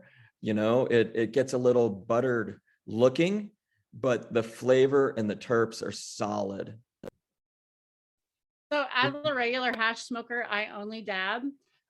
There is a big difference between live and cured and what you're talking about. That cured, all that really if someone really has a hard time dabbing and they're like constantly coughing, and that's the thing that they really hate about it, because I find as I go through the communities and I talk to people about dabbing, they're like, God, I just hate that coughing and I feel like I can't breathe. And I'm like, well, first of all, you're taking too big of a dab, but bring that back. But that cured stuff that you're talking about, it's off gassed, all that really, really, caustic stuff. The monoterpenes you're talking about. Monoterpenes are what give you the harvest hack. Yeah. Thank you. And I think so. People, if you get a chance to try them both, there definitely is different. There's a difference there. So yeah, Tara, one thing that we actually just had the conversation with Barron, we're going to be doing a side-by-side. So we're actually going to do a batch of fresh frozen, not to uplift that market so much, but to just really get some data points around a side-by-side. Here's the same cultivar grown in the same farm, kind of do our own challenge and get the data points from the testing and consumers. So that's a really exciting, and it's going to be a white box. So we have the white box, black box. Yeah, that's super sweet. And it's an amazing point that activism can be something that adds to your profit at the end of the year. Especially in dirty heat Canada, it's really hard. Shay knows. I mean, there's a lot of taxes. Everyone's there's something at everyone. So yeah, just stand. That's what we're going to do at this cannabis summit coming up, is talk about, you know, ways that farmers can diversify through farm gate sales and not having to go through distributors. Some people like going through distributors, and distributors can make sense. But in other cases, it's nice when you can directly communicate with your consumers and get products, and also getting rid of microbial testing, which we have here in Canada is an invasive microbial testing system, which makes it to where you can't actually get true herbal medicine to the market in many cases. So we're trying to Shay is doing it. Shay is doing it well, it's through, hard. but it is very difficult. But he's doing it through this and topicals and always trying to make the way through the market. You know, so I just and I don't know if maybe someone can speak about the California market in the sense of testing, like just testing for human pathogens as opposed to just blanket testing for all my CFMs or whatever. And it seems ridiculous that we are still having this conversation. How are we still having this conversation? Well, we're still having this conversation because the other side, the corporate entity, doesn't want to grow good, beautiful, healthy, medicinal, taste good, make you feel good, make you be able to elevate your mindscape. All of these things are what legacy farmers, regenerative farmers are creating inside of the secondary metabolites, which happen through the microbiome of the plant. When you have a set microbiome of a plant, that means it's coming from the soil. So when we're talking about regeneratively growing a plant, we're talking about regenerative soil growing a plant. And we're talking to the people. It doesn't gamma radiate your weed in order to get it to the consumer. My question to you all, what advice do you have to Canada and Canadian policymakers having to do with gamma radiation, microbe testing, and making it to where people can sell to consumers? Well, we don't even have the ability you don't even have the ability to put your logo. You can say where it's from, but say like Shay can't say all of the different farms that he gets his biomass from. And maybe he can, and we don't know. And you can tell us if we're wrong about on the label. It's too small, so you might have these weird fold-out labels here in Canada. And the thing is, they took away the organic certification for indoor growing in Canada, and they have this invasive microbial testing, which makes it to where you have to essentially mostly radiate the weed to get it to the market. What advice do you have to Canadian policymakers? We're going to go hand to hand because we're going to go hand to hand, and we're doing it anyway. We're going to be doing trade hand to hand through these relational networks that blockchain makes available to us, by the way. We get to write our own contracts. And if I say that I'm going to be supported through my ecosystem, and then my ecosystem is going to be nested within a larger ecosystem, and everything is linked by that, and it's relational, and I do business with you because I know you and I see you and I love you. We're doing it anyway. So if you all want to get on with the program and be loving humans on this planet, then officials, can you kindly, with great heart, listen to us, because we're speaking the language of Earth, and we have good news. We can feed each other and have abundant, thriving lives. And that's exactly what I would say to them.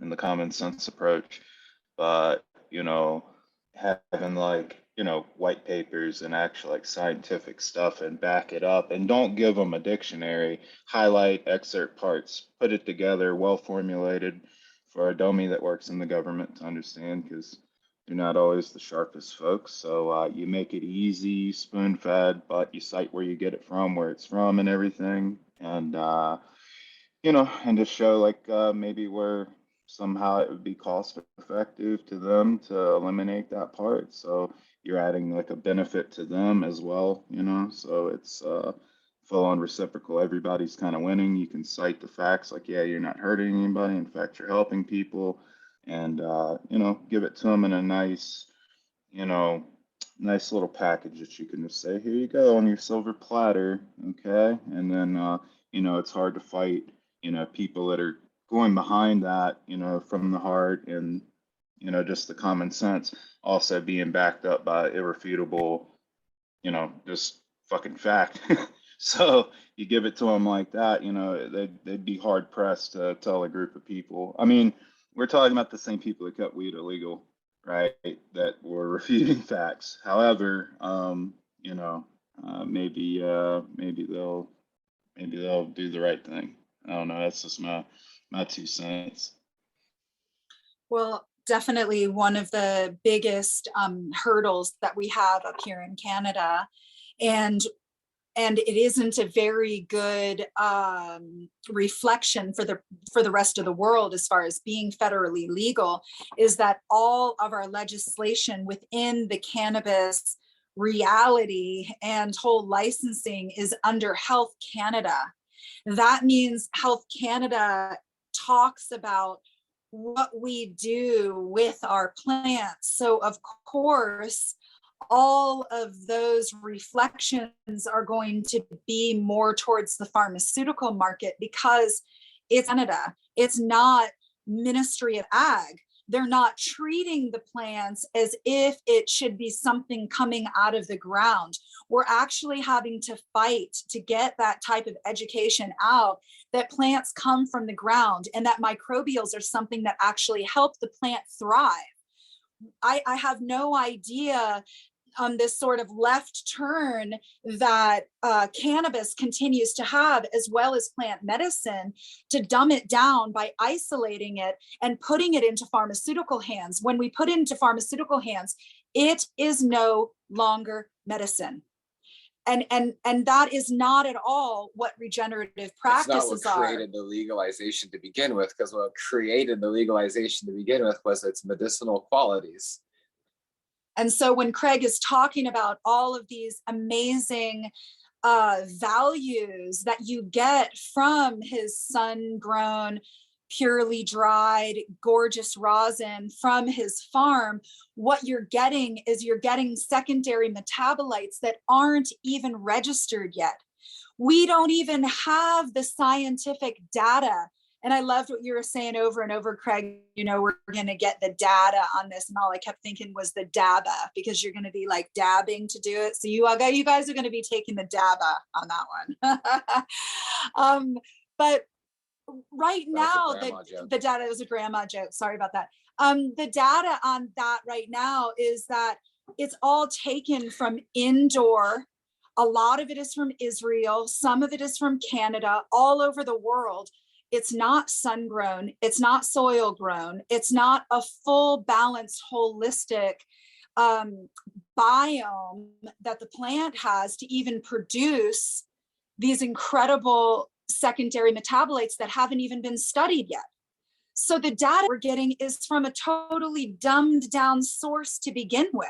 There is new data coming out, though, that I've seen from different outdoor farmers. But we're having to force that data. Yeah. It's not like run by governments. It's not run by these ministries that need to jump forward to realize the value of putting it in the hands of Department of Agriculture, because they're going to be able to create more value in creating a holistic plant that comes out of the ground.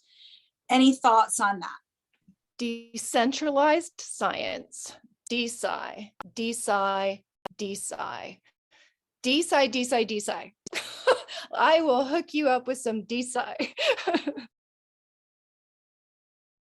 I was going to say, one of the things our group is working on is we always evaluate the new bills coming through and wondering if they make sense for our group to support or not to support.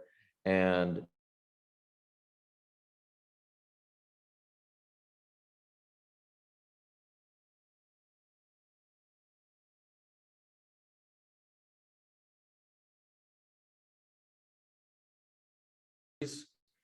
We don't need to look at Arizona. We don't need to look at these other states and have some sort of pact to sell our products there.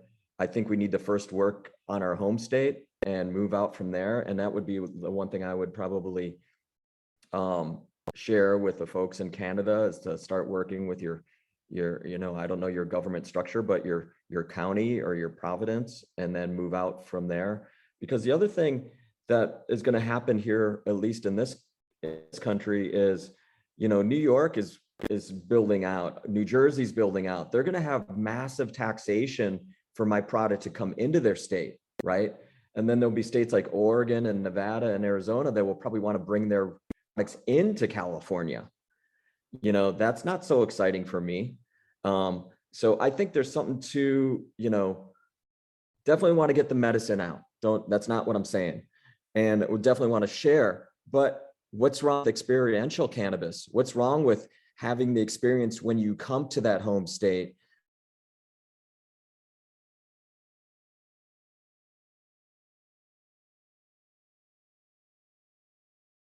It's going to be taxed. Somebody else is going to try to figure out how to make some more money on it. But let's come as close to the farm to get these products and have these experiences with us. A lot of the conversation we have with Soulful at the dispensary we're partnered with is the dashboard that people use to purchase cannabis right now. You're looking at a menu, you're looking at this percent, that terpene, that. And if I was out front, we always joke about this. If I was out front 11 jars and rolling joints, I'd sell out every single time, anywhere I went. I could be the guy selling, oranges on the corner down at the bottom of my hill, setting up my weed stand next to him, and I'd be sold.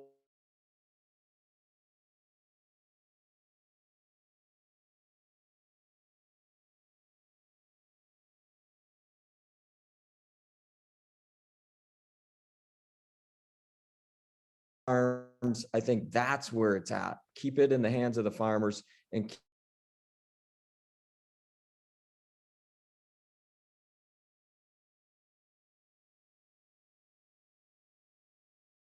Go patient and affordable. Less hands involved, less money, less taxes. agrotainment. Go deep into agrotainment. Trade route. Yeah, more events too. Like I love these farmers markets, whether they're legal, whatever, it's all about just bringing the people to the farmer. And that's it. We all sell our own stuff way better. I can sit there and tell you all the things that my products do and my herb, and I do lots of 1-to-1s and different CBD, ratios, but who else is going to tell all that? Who else is going to tell the story about how all that happened? It gets diluted. Yeah, it gets diluted. It just becomes false too if you tell the same like fake story over and over, and it's like all marketed, and it's like no. Yeah, they were supposed to give us time as, legacy farmers to establish ourselves in this transitional world that we've been going through, and they didn't. They opened up the floodgates, and now Salinas Valley and places like that are, covered in 50, 75 acre plots of, subpar cannabis that's bottlenecking into the industry, and it makes it tough. So yeah, things coming together more. We all tighten up. If we have to go under, we go under, but it's like we do have these events. We create it where we have people can come direct to the farmer and get their, what they want and need, and know that it's grown in these beautiful ways. And then at the same time, having to keep fighting the fight of like pushing regenerative farming and what this does and the data and collecting it and being like, here, pushing that. But at the same time, how are we going to make it? So that's that. Yeah, I feel like there's a lot of power in gathering together and creating. There's too much of a barrier between the farmer and the consumer. Way too much. Talk to a lot of bud tenders. Unfortunately, there's not as much of a educational curve involved with it. Something that needs to be handled, I think, a lot more within the shop industry and retail industry and whatnot. But I think that's what DEM's kind of really beautiful for, and what I really love about it, how it's a peer-to-peer network of people that are on that same wavelength that want to push that out there. And That's what attracted me to dragonfly medicine in the first place. And so educate the people that are directly to the consumers could be able to help that until, you know, we figure out where we're at between county and state even, you know.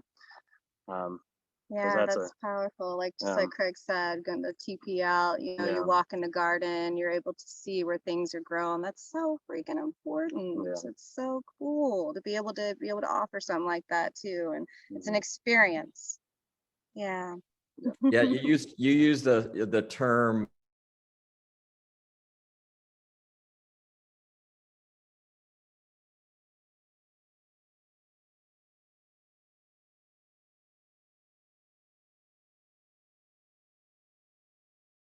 also need to call each other when we're doing really well and not be shy of that and feel how we can celebrate our successes as well.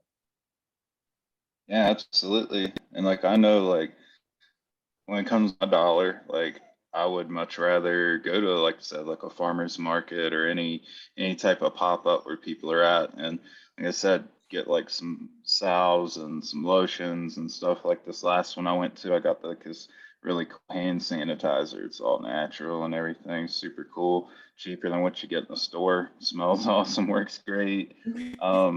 Just like, I mean, it could be anything, but like I would rather put my money in somebody's hands like that, because a lot of the stuff, like it is super quality. You're getting something better than what you would, you know, see in like your typical commercial bullshit store. Okay. And also, I don't like going into stores, man. Like it's just weirds me out, you know. So like farmers markets and stuff, like I'm crazy relaxed. And if I got a question, normally I don't even have to ask it. People are like willing to share their passion, their love, and the information, and like that's super cool.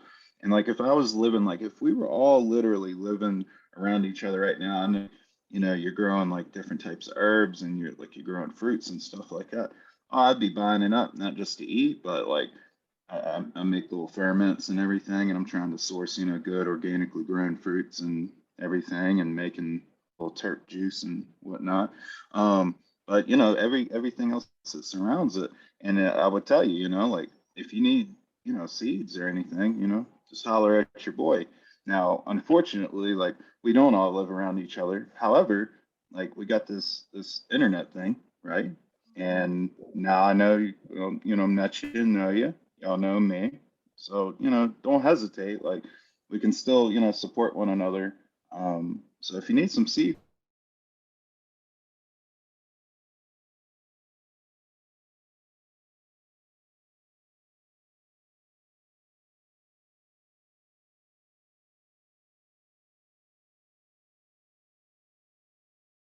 so if you need something, just let me know.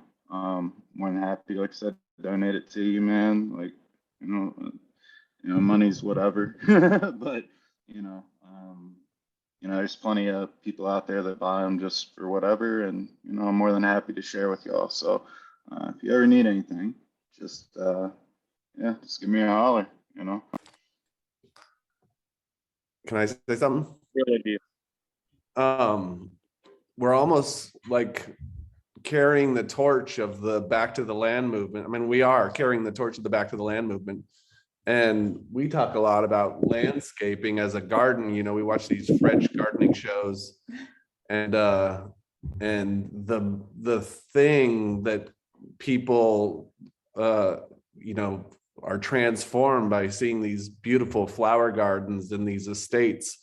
And we're using this Back to the Land movement values and regeneration as this transformational experience where people come here and they come to Craig's farm and they see the mycelium growing in the soil and they're like totally blown away and they're transformed.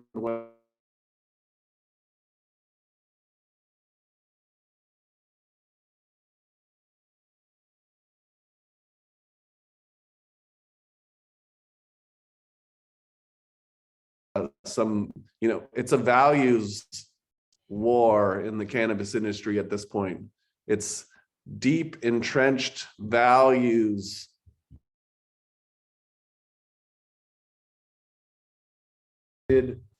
heartful eco gardening, and I'm just saying it, versus this corporate paradigm that imposed these mechanical overlays on our life, and fuck that. And when people come visit us, it should be real, and it should be like emotional, and it should be designed from our heart. That's the transformation I'm going through. It's like, I'm over it. How can we be beneficial organisms on Mother Earth? Exactly. It's like our connection to the land is our message, and the land is an expression of where we are. Rio, could you share, you mentioned it's a values war, and Rio actually took this huge community leadership role like 5, maybe 6 years ago, and actually performed a work study and came up with some real data. Could you share that? Just go a snapshot of that. Yeah, I mean, I was trained in mediation, and then my job in the local government was developing industry clusters for Humboldt.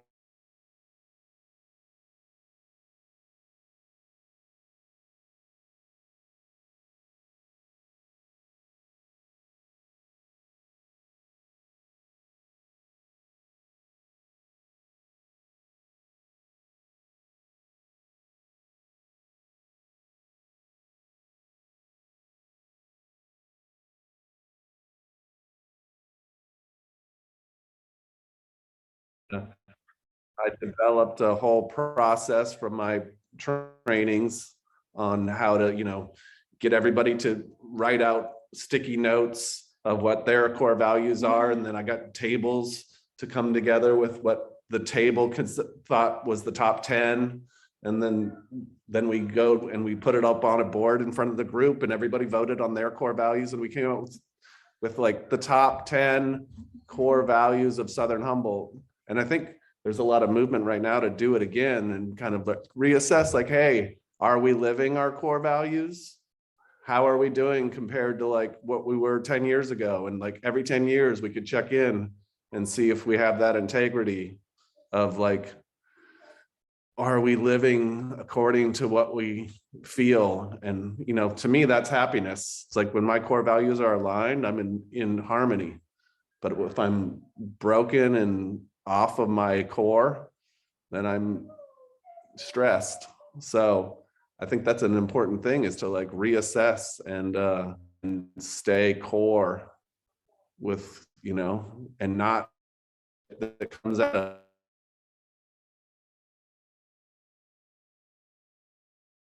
come in. Anyway, but that was a beautiful process. And Thank you. Every year I get better at living my core values a little bit. I would love to bring in something I'm just now learning, and what you're talking about resonates so deeply with this. I don't know if anyone's like the domination culture versus partnerism. Have you heard of the partnerism thing yet? Oh my God, what a beautiful practice, and what a beautiful like lens because I get caught in domination behavior all the time.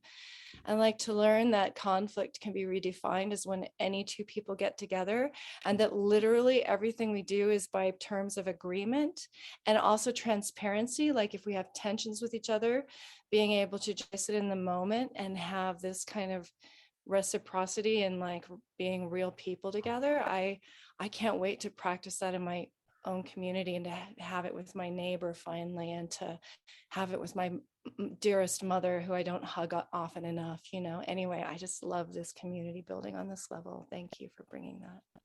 And I think what we're recognizing is that the structures that we were and have been living under, and we have been looking for reciprocity. We've been looking for, hey, we're out here. We are now recognizing that not only do they not speak our language, but they don't want to speak our language. They're not interested in speaking our language. There was a pretend fraction of wanting to speak our language so that we could come into, their field of sight. But the thing is that they don't realize when they're dealing with regenerative farmers is that we've been talking a lot about seeds, and we are seeds. So there's that old line, you know, when they try to bury us, no problem.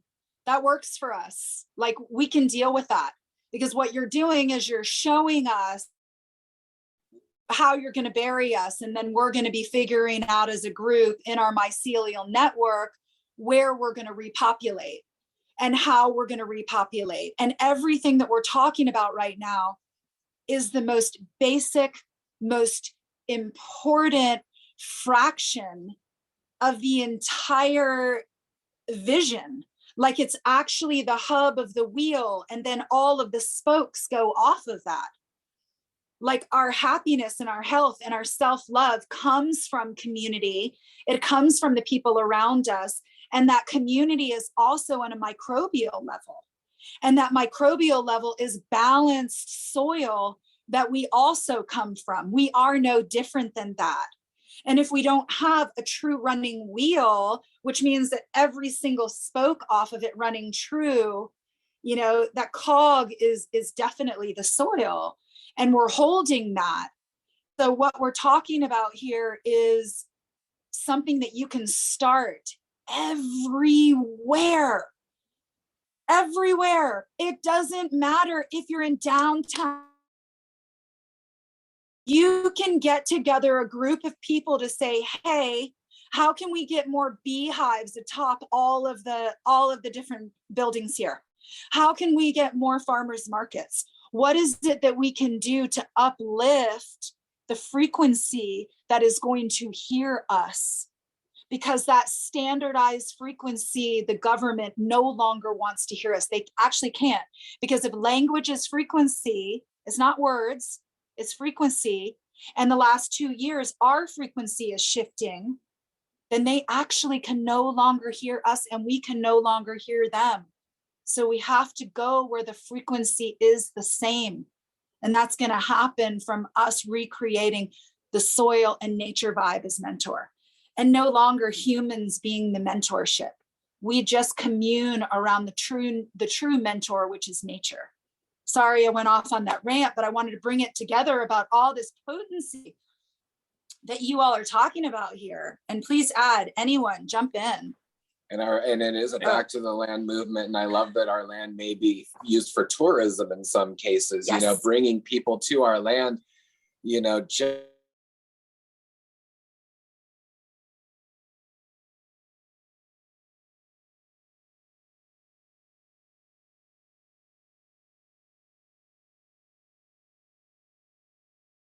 maybe JJ's got so much water, he could plant 27 different willow species on the property. Next thing you know, JJ's a basket weaver making the most amazing baskets you've ever seen, you know, or living fences. Still We working learned on that one. There you go. I'm just saying, exactly. And Hey, when you're the done, man, time I'll of year, take one. you put the canes in the ground and they grow, you know, so. And shout out to Crestone. Shout out to Crestone right here and now, just because I can. Say yes to dope goats.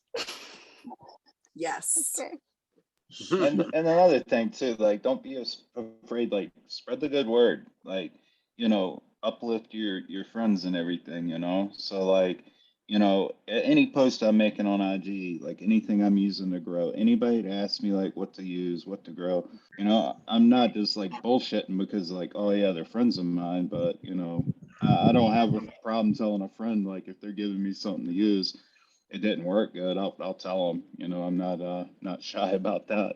But take like Nick Risden, you know, like he was asking me you know, how to grow organically. Turned him on to Dragonfly and everything. Now he's doing it up in Michigan and everything. And like, you know, I think people that he talks to, like, you know, it's contagious, you know what I mean? You know, when you do good for other people's, and like I said, spread the good word, you know. And anytime you have time to like share some weed, you know, let them know how you grow it. Let them know what you use, and you know, uplift your friends and you know, the people that are around you. Somebody needs something, you know, like where I'm from, you know, it's like ain't nobody going to the Jiffy Lube or whatever. Like, oh yeah, you got a problem with your car? Yeah, I got a guy for that. You know, he's right around the corner. You know, you got a nice, something quality, like God's not going to jack you or whatever, and you need some fruits, yeah, I got a guy for that too. You need some moonshine, yeah, we got a guy for that as well.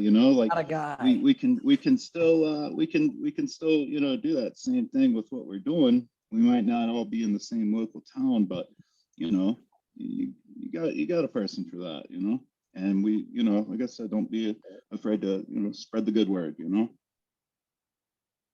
Yeah, that mycelium reaching outward. I really love that. All of us are connected. And then also sharing resources and things with your neighbors. I love it at our farmers market how we all trade a lot of things. People come and get my products. I trade them for different awesome foods. And I love that. I love that so much. I've got many gifts that way of like being able to get gifts for other people, family members, just by like trading and stuff. I love bartering and trading, and it's powerful. And I really want to touch on what you said, Kelly, with the health and happiness and self-love, and going back to what you said about the core values. All of that, it's like we all have our own core values. And I feel like once we are aligned with those core values, when we find what that is, and it's like then health, happiness, self-love, all of that can happen. And right now in this time, it just feels like a lot of us are getting shook up. Like I feel for me, my whole world is like kind of falling apart, but it's like falling back together. It's all falling into place. Like I'm realigning and re-remembering like my purpose. And I feel like that's happening with a lot of us, because it's like so much bullshit happened. It's like, wait a minute, this isn't me. I'm not happy. This sucks. And it's realigning and finding those core values again and going, okay, wait, this is what feels good.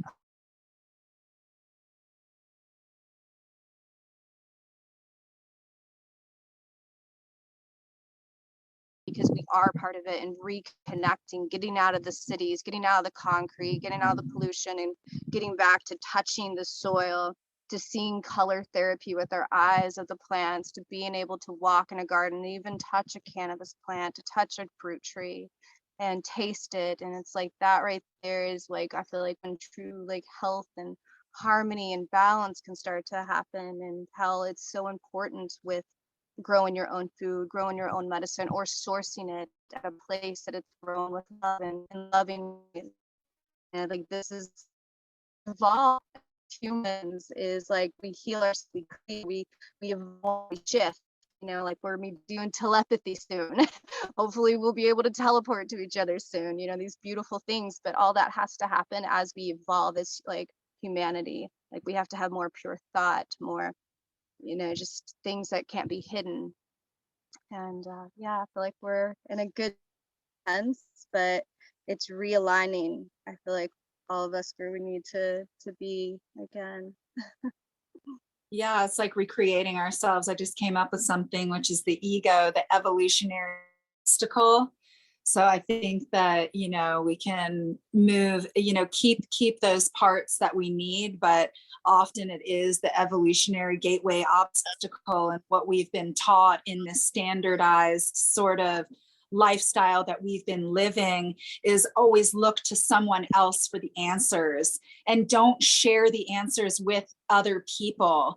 Keep them to yourselves. Everything in school tells you don't cheat, don't share, only get information from one person, which is the teacher. All of this is like getting our brain, used to something that is going to take us away from that self-love and that self-happiness. And I wanted to mention too, as human beings, one of the things that we're always running away from is pain.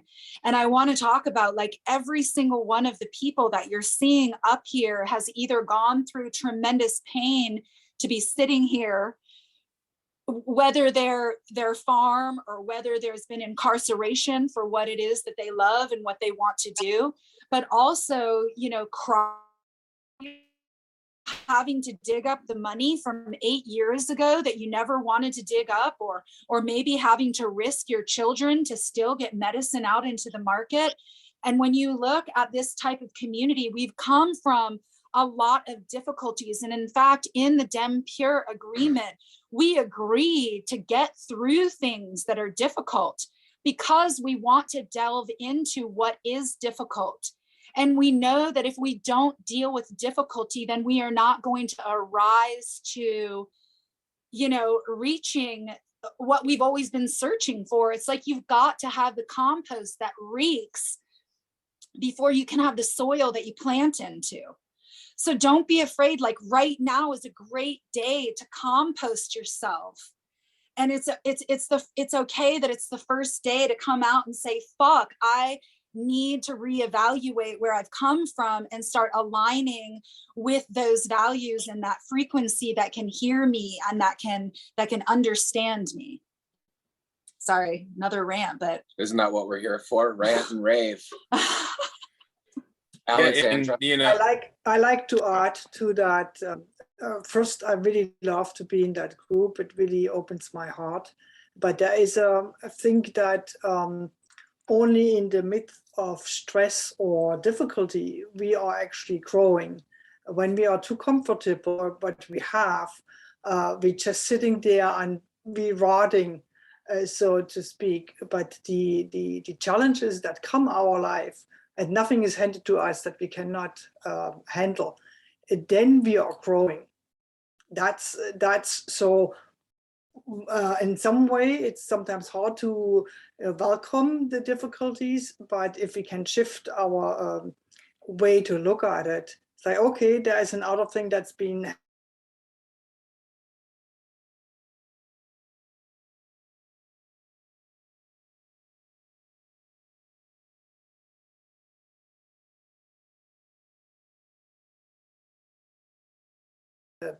similar things.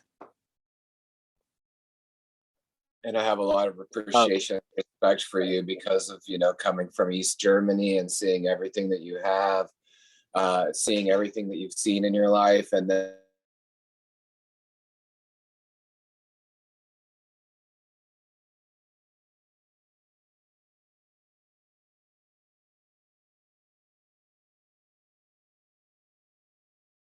possible for people, because a lot of people talk about what they can and can't do, or themselves being stuck and all that. And I get it. Like, I don't know what everyone's going through, but it's stories like yours and other people that have overcome things and become such an amazing beacon, you know, in the community. I really love and appreciate you, and those words mean a lot.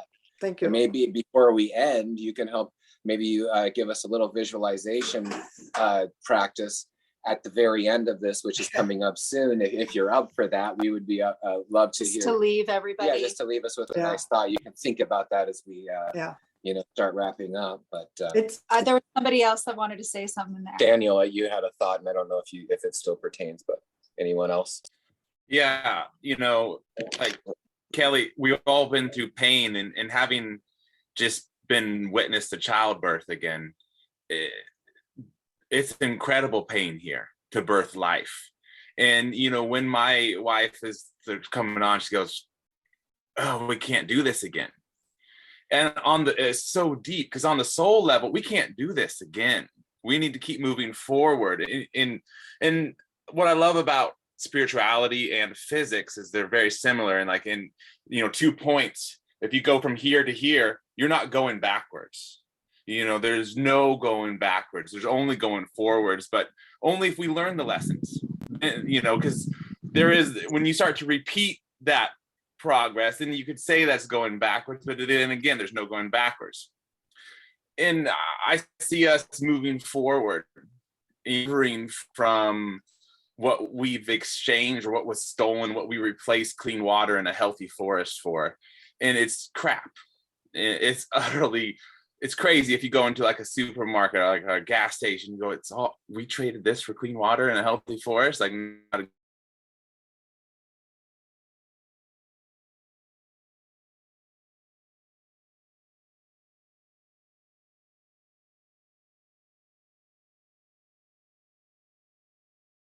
too, you know, like they but like the rainbow prophecy, the hope each, you know, it's, we are here. The rainbow children have grown older. They've become rainbow mothers and rainbow fathers, rainbow grandmothers and grandfathers, you know, a home, a taquas, and we are here. Like, you know, we have come to, you know, but we find that here this time, we find the Garden of Eden here, but we're here. We love to do stuff. We want to work. We might never see those goals. We might never achieve those dreams, but we like to do stuff. So we're here in the garden. We're going to clean it up. And I like to leave my little bit on one of the new poem. I sent it to you, Josh, and this is just a little inspiration. It's called Mover of Mountains. Never let anyone tell you you're not good enough, that you can't do it, that you're never going to make it, that it is foolish to follow your dreams. After all, you are an individualized drop of the infinite spirit, a microcosmos that through the law of miracles contains the very universe itself.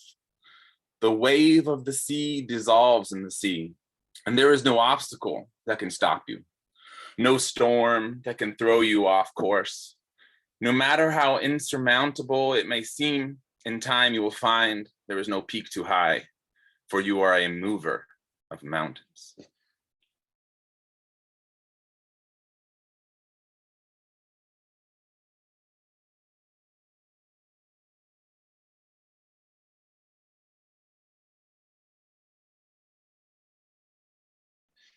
Yeah, check him out. There's a poem called All the Way that he wrote.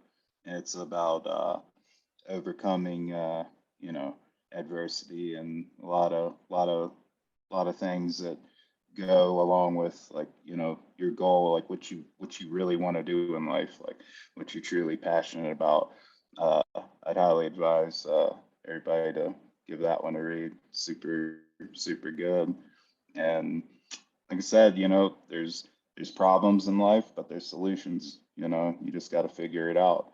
And there's mistakes, and then there's successes, and understanding why the mistake was a mistake, and rectifying that, and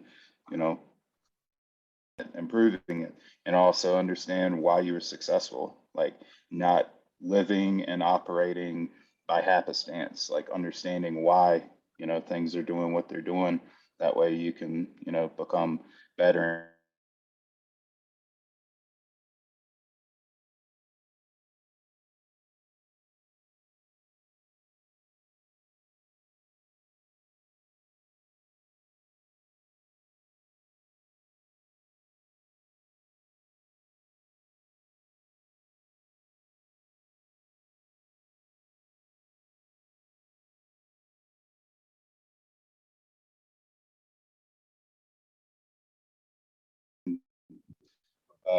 Broken, starving, you know what I mean? Sacrificing for what you do, but like that poem says it, but you're gonna do it because that's what you really want, that's what you really love, that's what you're really passionate about, and you'll keep going. And you might lose relationships, friends, family, husbands, wives, whatever, but like you're gonna keep going. You're gonna keep going. You might get locked up. You're gonna make it through that shit too. But eventually, like, you're gonna get there. And once you get there, it's priceless. It's the best thing a person can have, So and it just makes you better, makes you a better person at the end of the day, and makes you stronger. And when something pops up with a friend, hey, maybe you can help them out, have some input, maybe you're going through something similar, those that are around you, you can bring them up too, through experience and everything, maybe keep them from making the same mistakes, whether it's just, growing knowledge or business knowledge or life knowledge or turning a wrench or whatever, like just keep passing it on, we can all be better for it, Thanks for saying that, man. All of you, it's been a rough couple years in this world, and I've had to make some serious decisions in the last few months, and other decisions being made for me, and life. I've always said, like, life doesn't really get any easier. We just get better at it. Try to understand the little cues and the messages, and once I kind of surrendered, I all these opportunities came up, and Joey Tamara asked me to come on out here. I was about to go do some farming out in Oklahoma, and I was going to work with this really cool lady that actually, she got in a car wreck when she was 16.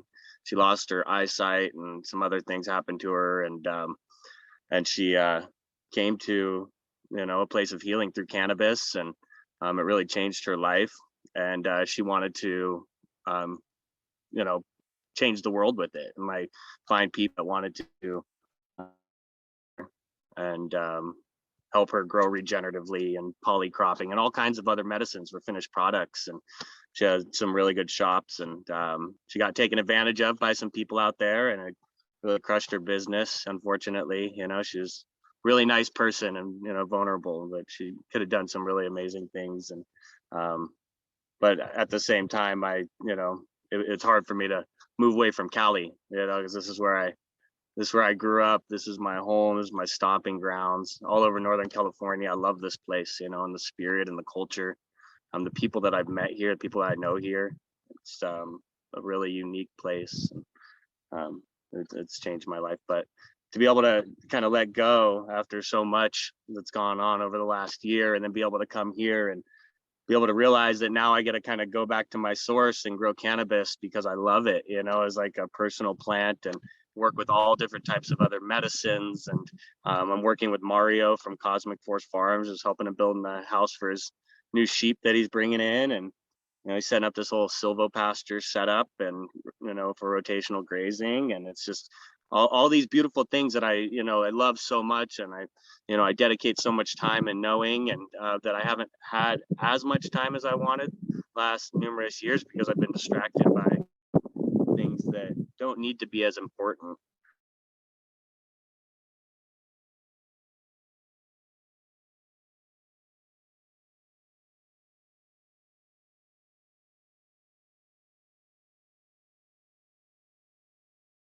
Kind of took away a long time from the point that I started doing this in the first place. So I feel like there's beauty in the chaos, and every day I'm still learning more. I'm trying to be more perceptive of my surrounding environment, and, you know, and really listen to the messages and the lessons. And I appreciate all you guys for what you shared today. It's, you know, been noteworthy and mentionable. So yeah, I love you guys. I love you guys too, and I would love to maybe it's to get to be about 12 o'clock, and I'm not sure if Marcus is here back yet, but he had to go away for a little bit. But maybe we could talk one more thing about what you're most excited about on your farm from this last winter. Like I'll just say from our perspective, we did a really good job of mulching everything last year, and we don't have the opportunity to grow crops in the winter.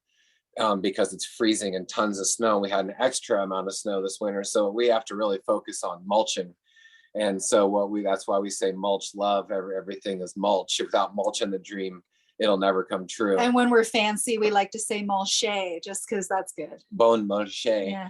But you know, we're peeling the garden's covered in mulch right now like a blanket, and so now I'm just sort of using my hands and ripping the mulch back. It's just filled, everything's just moving all over, and it's like matted down. So it's matting like plastic would, matting weeds down. And now we're just planting new. And I just take a little pickaxe and I just kind of pick like a Pulaski or a Hodad, and I just pick that line, just kind of fluff up the soil a little bit, take my hand, go like that, and put seeds on it. And then we just cover it back up. So most of the garden stays mulched.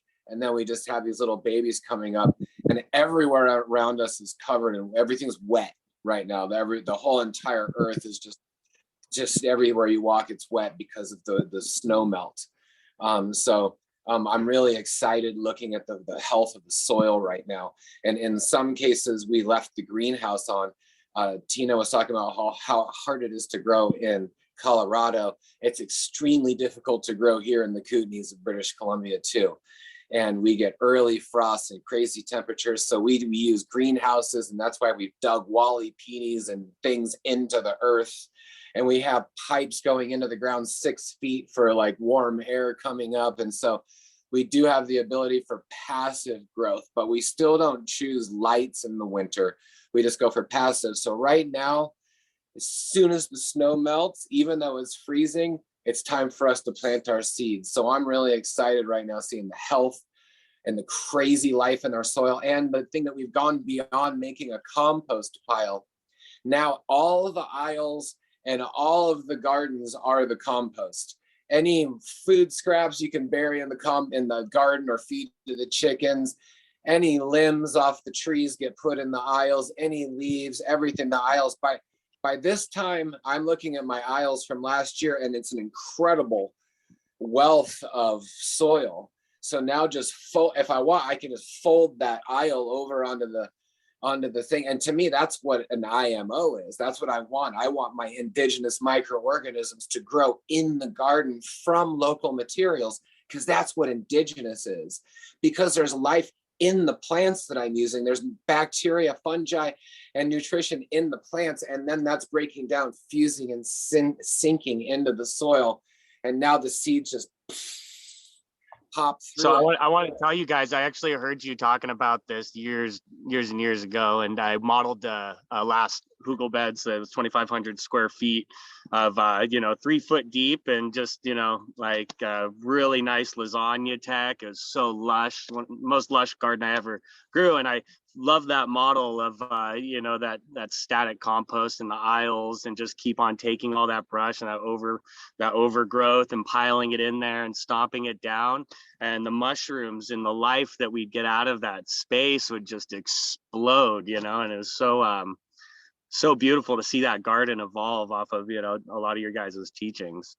And I like the IMO right yeah, there. exactly. Grabbing that's the easy farm work that you don't have to go out and capture anything or add sugar to it. And you can You're see just the creating it biodiversity right there. I just love Yeah. it. I love the deep mulching so Yeah. much. And once you have that, you can still get those organisms from that other environment, and you maybe liquefy it and put it all over all the mulch, or you pack it in and just know it's going to grow. So you're always seeding with I new like that. things.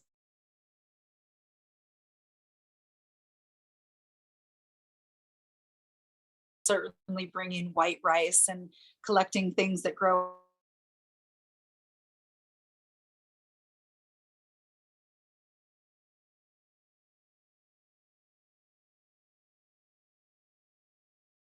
IMOs can easily come from your IMOs, which is your indigenous microorganisms, which maybe, you can see back behind Tamara, like, in your farm there, underneath some of those trees and in some of those zones are going to be growing like pristine plants or something. And then you would pick that little zone or that little area, a little tiny handful of soil, and then that's IMO for a billion trillion times more. So I just makes a lot more sense. So that's awesome. I love that. And the fastest little thing we want to ask with Che, and maybe Brian, did you want to say something? Yeah, I was going to say that's interesting, because what I found on this land after it was post clear cut, we came in and it kind of helped us to be that, but it was really messy. And then I pushed like over a mile of trails with help last year around the property.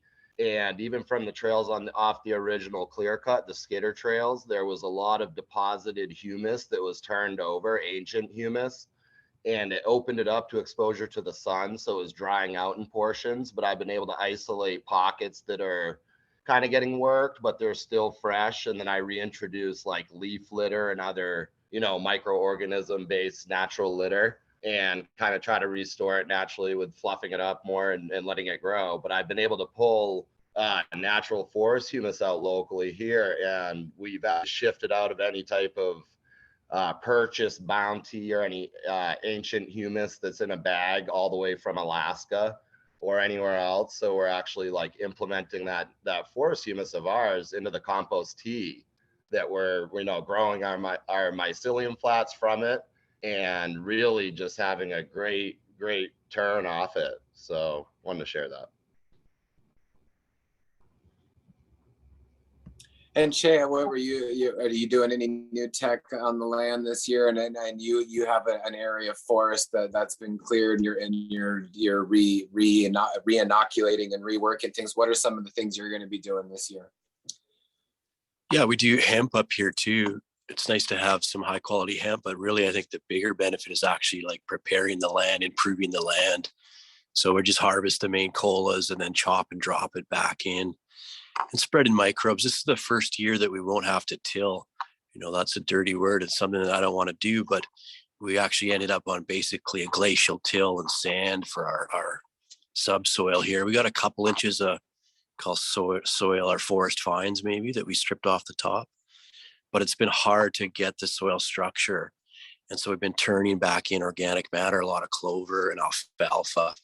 And we're finally at the point now we don't have to till anymore. So I'm super excited about that.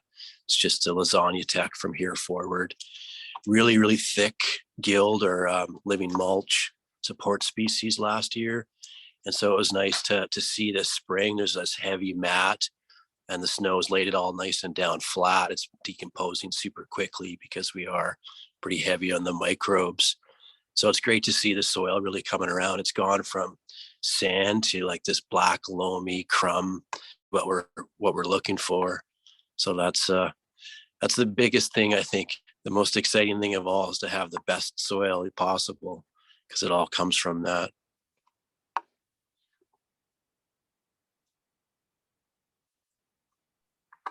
And JJ, what about you? You're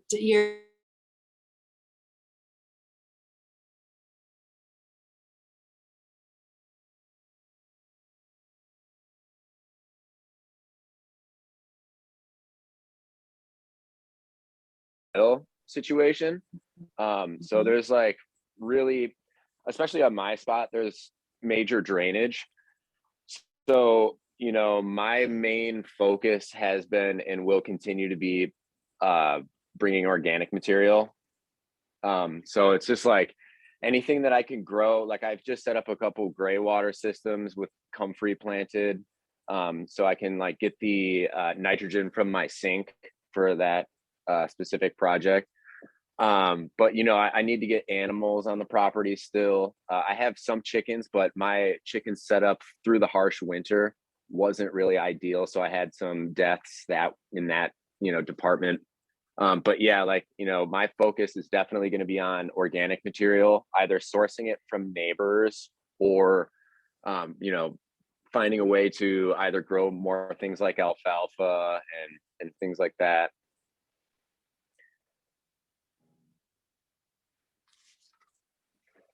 So On down the line, Craig, how about you? You had a spectacular garden last year, a field of giant plants, you know, looked like a field, you know, but still it was just, and I love the way that you used the straw bales and everything.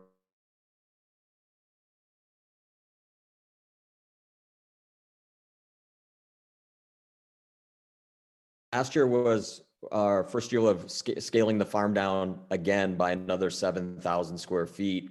So we were down to like 10,000, like I said earlier. And that was exponential difference. You know, we grew 10 different cultivars, 9 are on a menu at a local shop, and the 10th is waiting to be released as our next farm cured extracted rosin. So getting smaller was really beneficial. But to answer your specifically, Josh, we took our cover cropping to like the next level. We wanted to consider our cover crop or our off-season crop as the main goal of the farm. You know, during the winter time here in Humboldt County, we get a lot of rain. We get really nice growing temperatures for greens, right? So we're growing, you know, fava, bell, vetch, these types of plants and we made due diligence at the end of harvest for last year to get in immediately. And we grew out probably one of the best cover crops we've ever produced. And going into a drought season, we feel the most beneficial thing we could do. And Dr. Elaine Ingham was just here about the end of January, and she really spoke to that. She gave a whole presentation about organic material in your soil and organic matter will really help with water preservation. You know, that was kind of like one of the models you keep hearing me talk about through the whole process was not what are we doing to make more money, how are we saving the money, and how are we saving the water, how are we saving the resource, how are we working with our own farm and our own way of keeping that all here, whether it's the water. And we're really blessed to have the I guess agriculture we have in Humboldt County. So I kind of look at closing my loops within the county. We've got an ocean, we've got the farmlands. We're working with an organic dairy to get their compost. Not even their compost, it's their raw manure.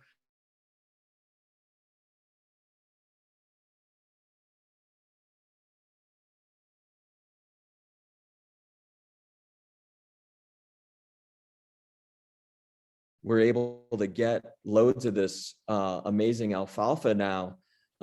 So our goal one day would probably be to close the loops like within our little region of, us and Rio and Lady Sativa. But at the moment, we're working within Humboldt County. We mentioned Mushroom Mike at the beginning. He's growing and seeding spawn of mushroom into the native tan oaks. And then those tan oaks are producing the mushroom to go to culinary and farmers market mushrooms and medicinal reishi. And then all those mushroom blocks are coming back to the farm. So we're constantly taking these forest products and ocean products and just moving them around the county and kind of doing what the salmon and the bear and the rivers did. But at the moment, we're using a little bit of fuels, but we're trying to be as efficient as we can to move those products around and kind of keep that loop closed within our county. And again, it's like all this knowledge share is like so important, and I appreciate everybody. So many of the things we're talking about, whether it's the genetics or a specific tip. The biggest tip I would probably share with everyone is one of our ways of terminating our cover crop we call it skier grown tech. And I pull out these old skis that I have, and I literally sidestep my cover crop down. And some people will say, well, why don't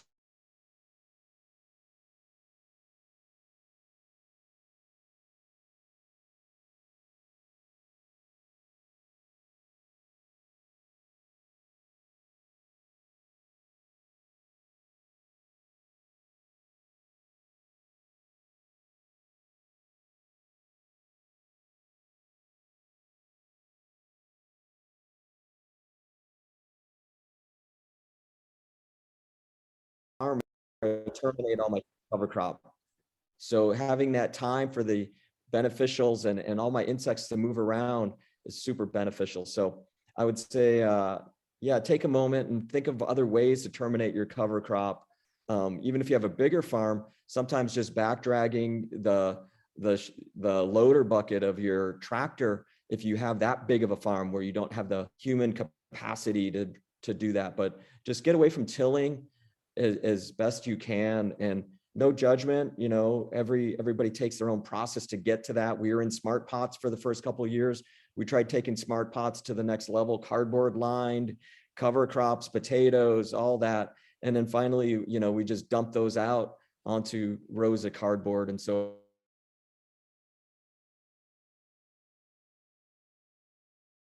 everyone along the process. I really appreciate that, Craig, so much. That was very beautiful. And I love that skier grown tech where you just take your skis and push it over. And I just want to, say that, that can be done on 1,000 acres, like rolling and crimping is what's, that is what they call it on a large scale. And it's just taking a tractor and putting a big barrel in front of it and just running the tractor over the crop and just pushing it over. And that's like what no-till looks like on 1,000 acres. And then there's a disc that goes behind it and just splits the cover crop. And then you plant in that spot. So that's nice to know. That's something that's it seems like a, grassroots farm level is also tech for, saving the whole entire world, thousands of acres. Josh, I'm going to drop just one little bit of information that we've been doing too. And that is, we brought a trencher on to trench in some piping and some electrical lines. And then I was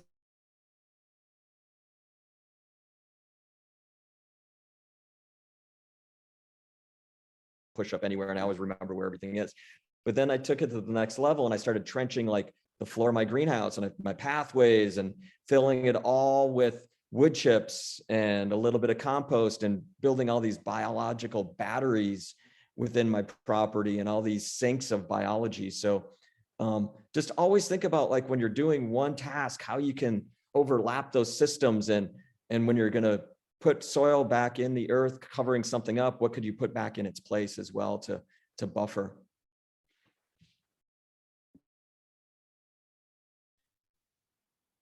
So good, so good. Now I guess on down the line, maybe Bri, Best Friend Farms will go up. If that's what I'm seeing on my screen. Go, Bri, what's up?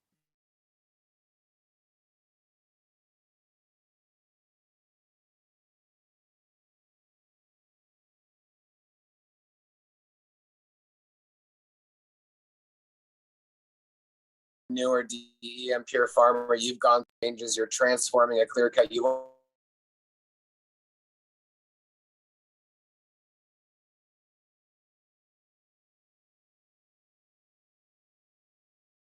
excited about. We know that you're doing a lot of new stuff up there. and huge ups to all the Maine farmers.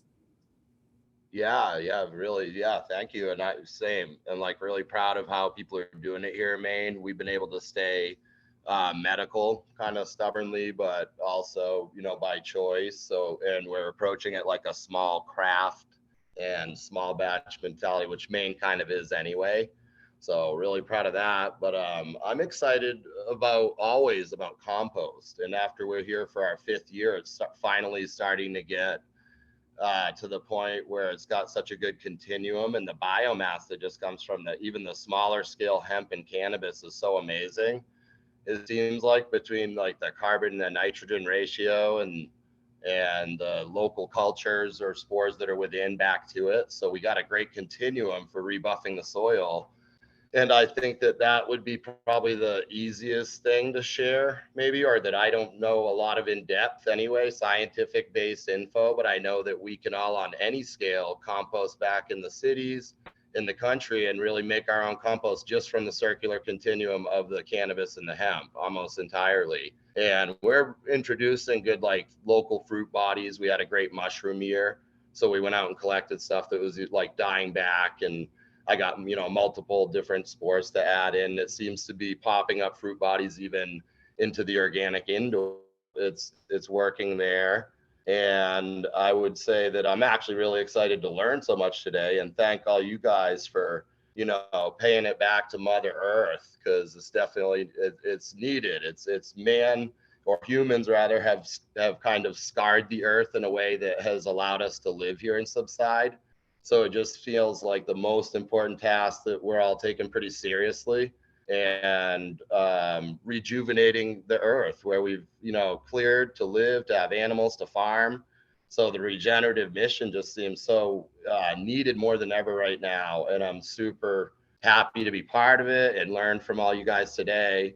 I would say that thank you, Josh and Kelly, like totally answered a question, or not question, but like, I had motivation to fill my aisles after we correct our hemp field more this year for our raised beds and getting it to the no-till point. So I'm gonna just fill up the aisles with the local biomass and scraps and the wood from the clean out of the stuff that's already down and rotting. So we're really gonna try to just make it not as much of the, I guess, aisle idea with it, or rows maybe, as much as it is building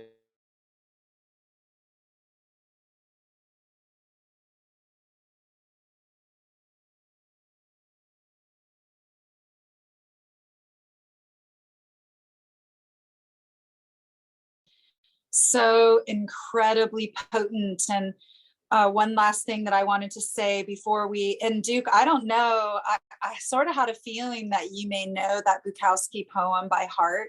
So if that's something that you wanted to recite, and then we could end with Alexandra and a thought, that would be really awesome, because I'm feeling that from you, that you know that, and I have a vibe on that. But one thing I wanted to just say in leaving with everybody is the word legacy. We've been talking about it a lot tonight, and like this idea of like legacy and like leaving a legacy. And you don't leave a legacy with things and stuff. You leave a legacy with heart and soul. You leave a legacy with fruit trees and beautiful soil, so that when your children have your seeds, that they can just go out and put them in the ground so that they can be taken care of. You leave a legacy by supporting other people who are leaving that same kind of legacy. So, you know, the reevaluation of what that word is, but And one thing hand I'd it just over. really quickly like to say is I'd like to just give thanks to the birth of our granddaughter. And I like to say, as a legacy, Kelly, as a midwife, in our home, on the land, on our own terms, having our children at home, you know, these are the legacies. You know, this is nature, this is evolution, this is regeneration. It's powerful, and I just feel really grateful and thankful. Giving the opportunity for the ultimate optimal outcome. And that's what we're all doing here, is we're giving opportunity for the ultimate outcome.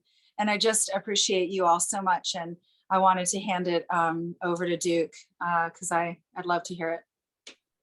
Well, I was too afraid to recite it off the mind. I was like running risk of butchering it, and then I'm gonna have like some angry poet society hunt me down and beat me up. So definitely, I'll just read it. Charles Bukowski, go all the way. If you're going to try, go all the way. Otherwise, don't even start. This could mean losing girlfriends, wives, relatives, or maybe even your mind. It could mean not eating for 3 or 4 days. It could mean freezing on a park bench. It could mean jail. It could mean derision. It could mean mockery, isolation. But isolation is the gift. All others are just a test of your endurance and how much you really want to do it. And you'll do it despite the rejection and the worst odds. And it will be better than anything you can imagine. If you're going to try, go all the way. There is no other feeling like that. Be alone with the gods, and the nights will flame with fire, and you will ride life straight to perfect laughter. It's the only good fight there is.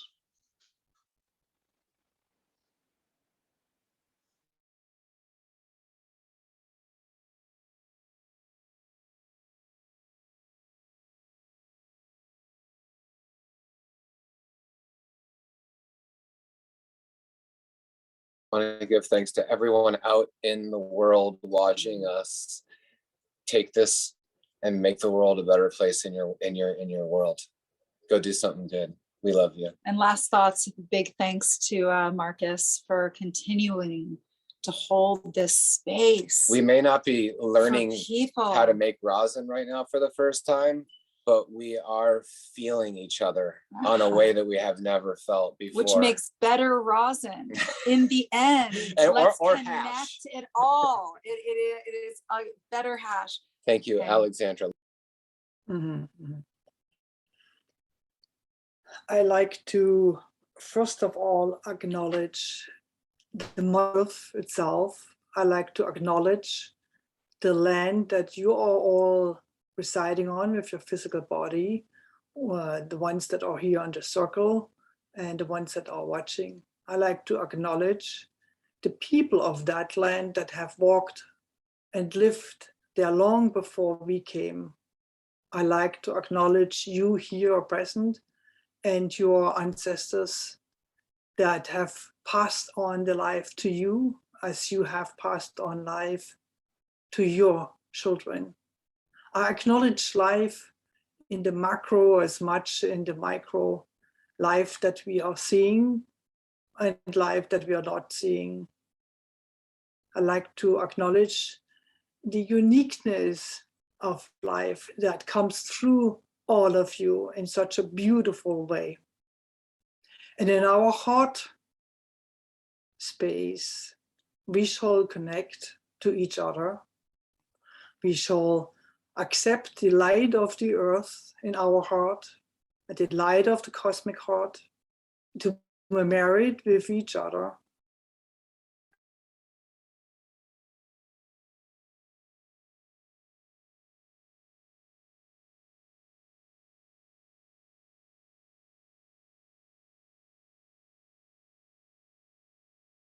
Victim and victimizer, the same, so that we and they can remember the light and the love that exists in our heart, and that they can remember that they shall follow this light.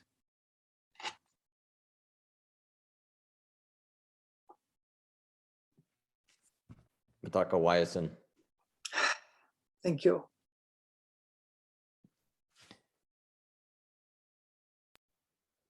I think we should just leave it at that. I love you guys so much. Love you all. Love you all who are watching. Everybody, thank you all so much for today. Everyone, Yeah, nice. thank you. Peace out. Love you all. Thank you. It's Thanks, never guys. too late. Much love. Also, garden.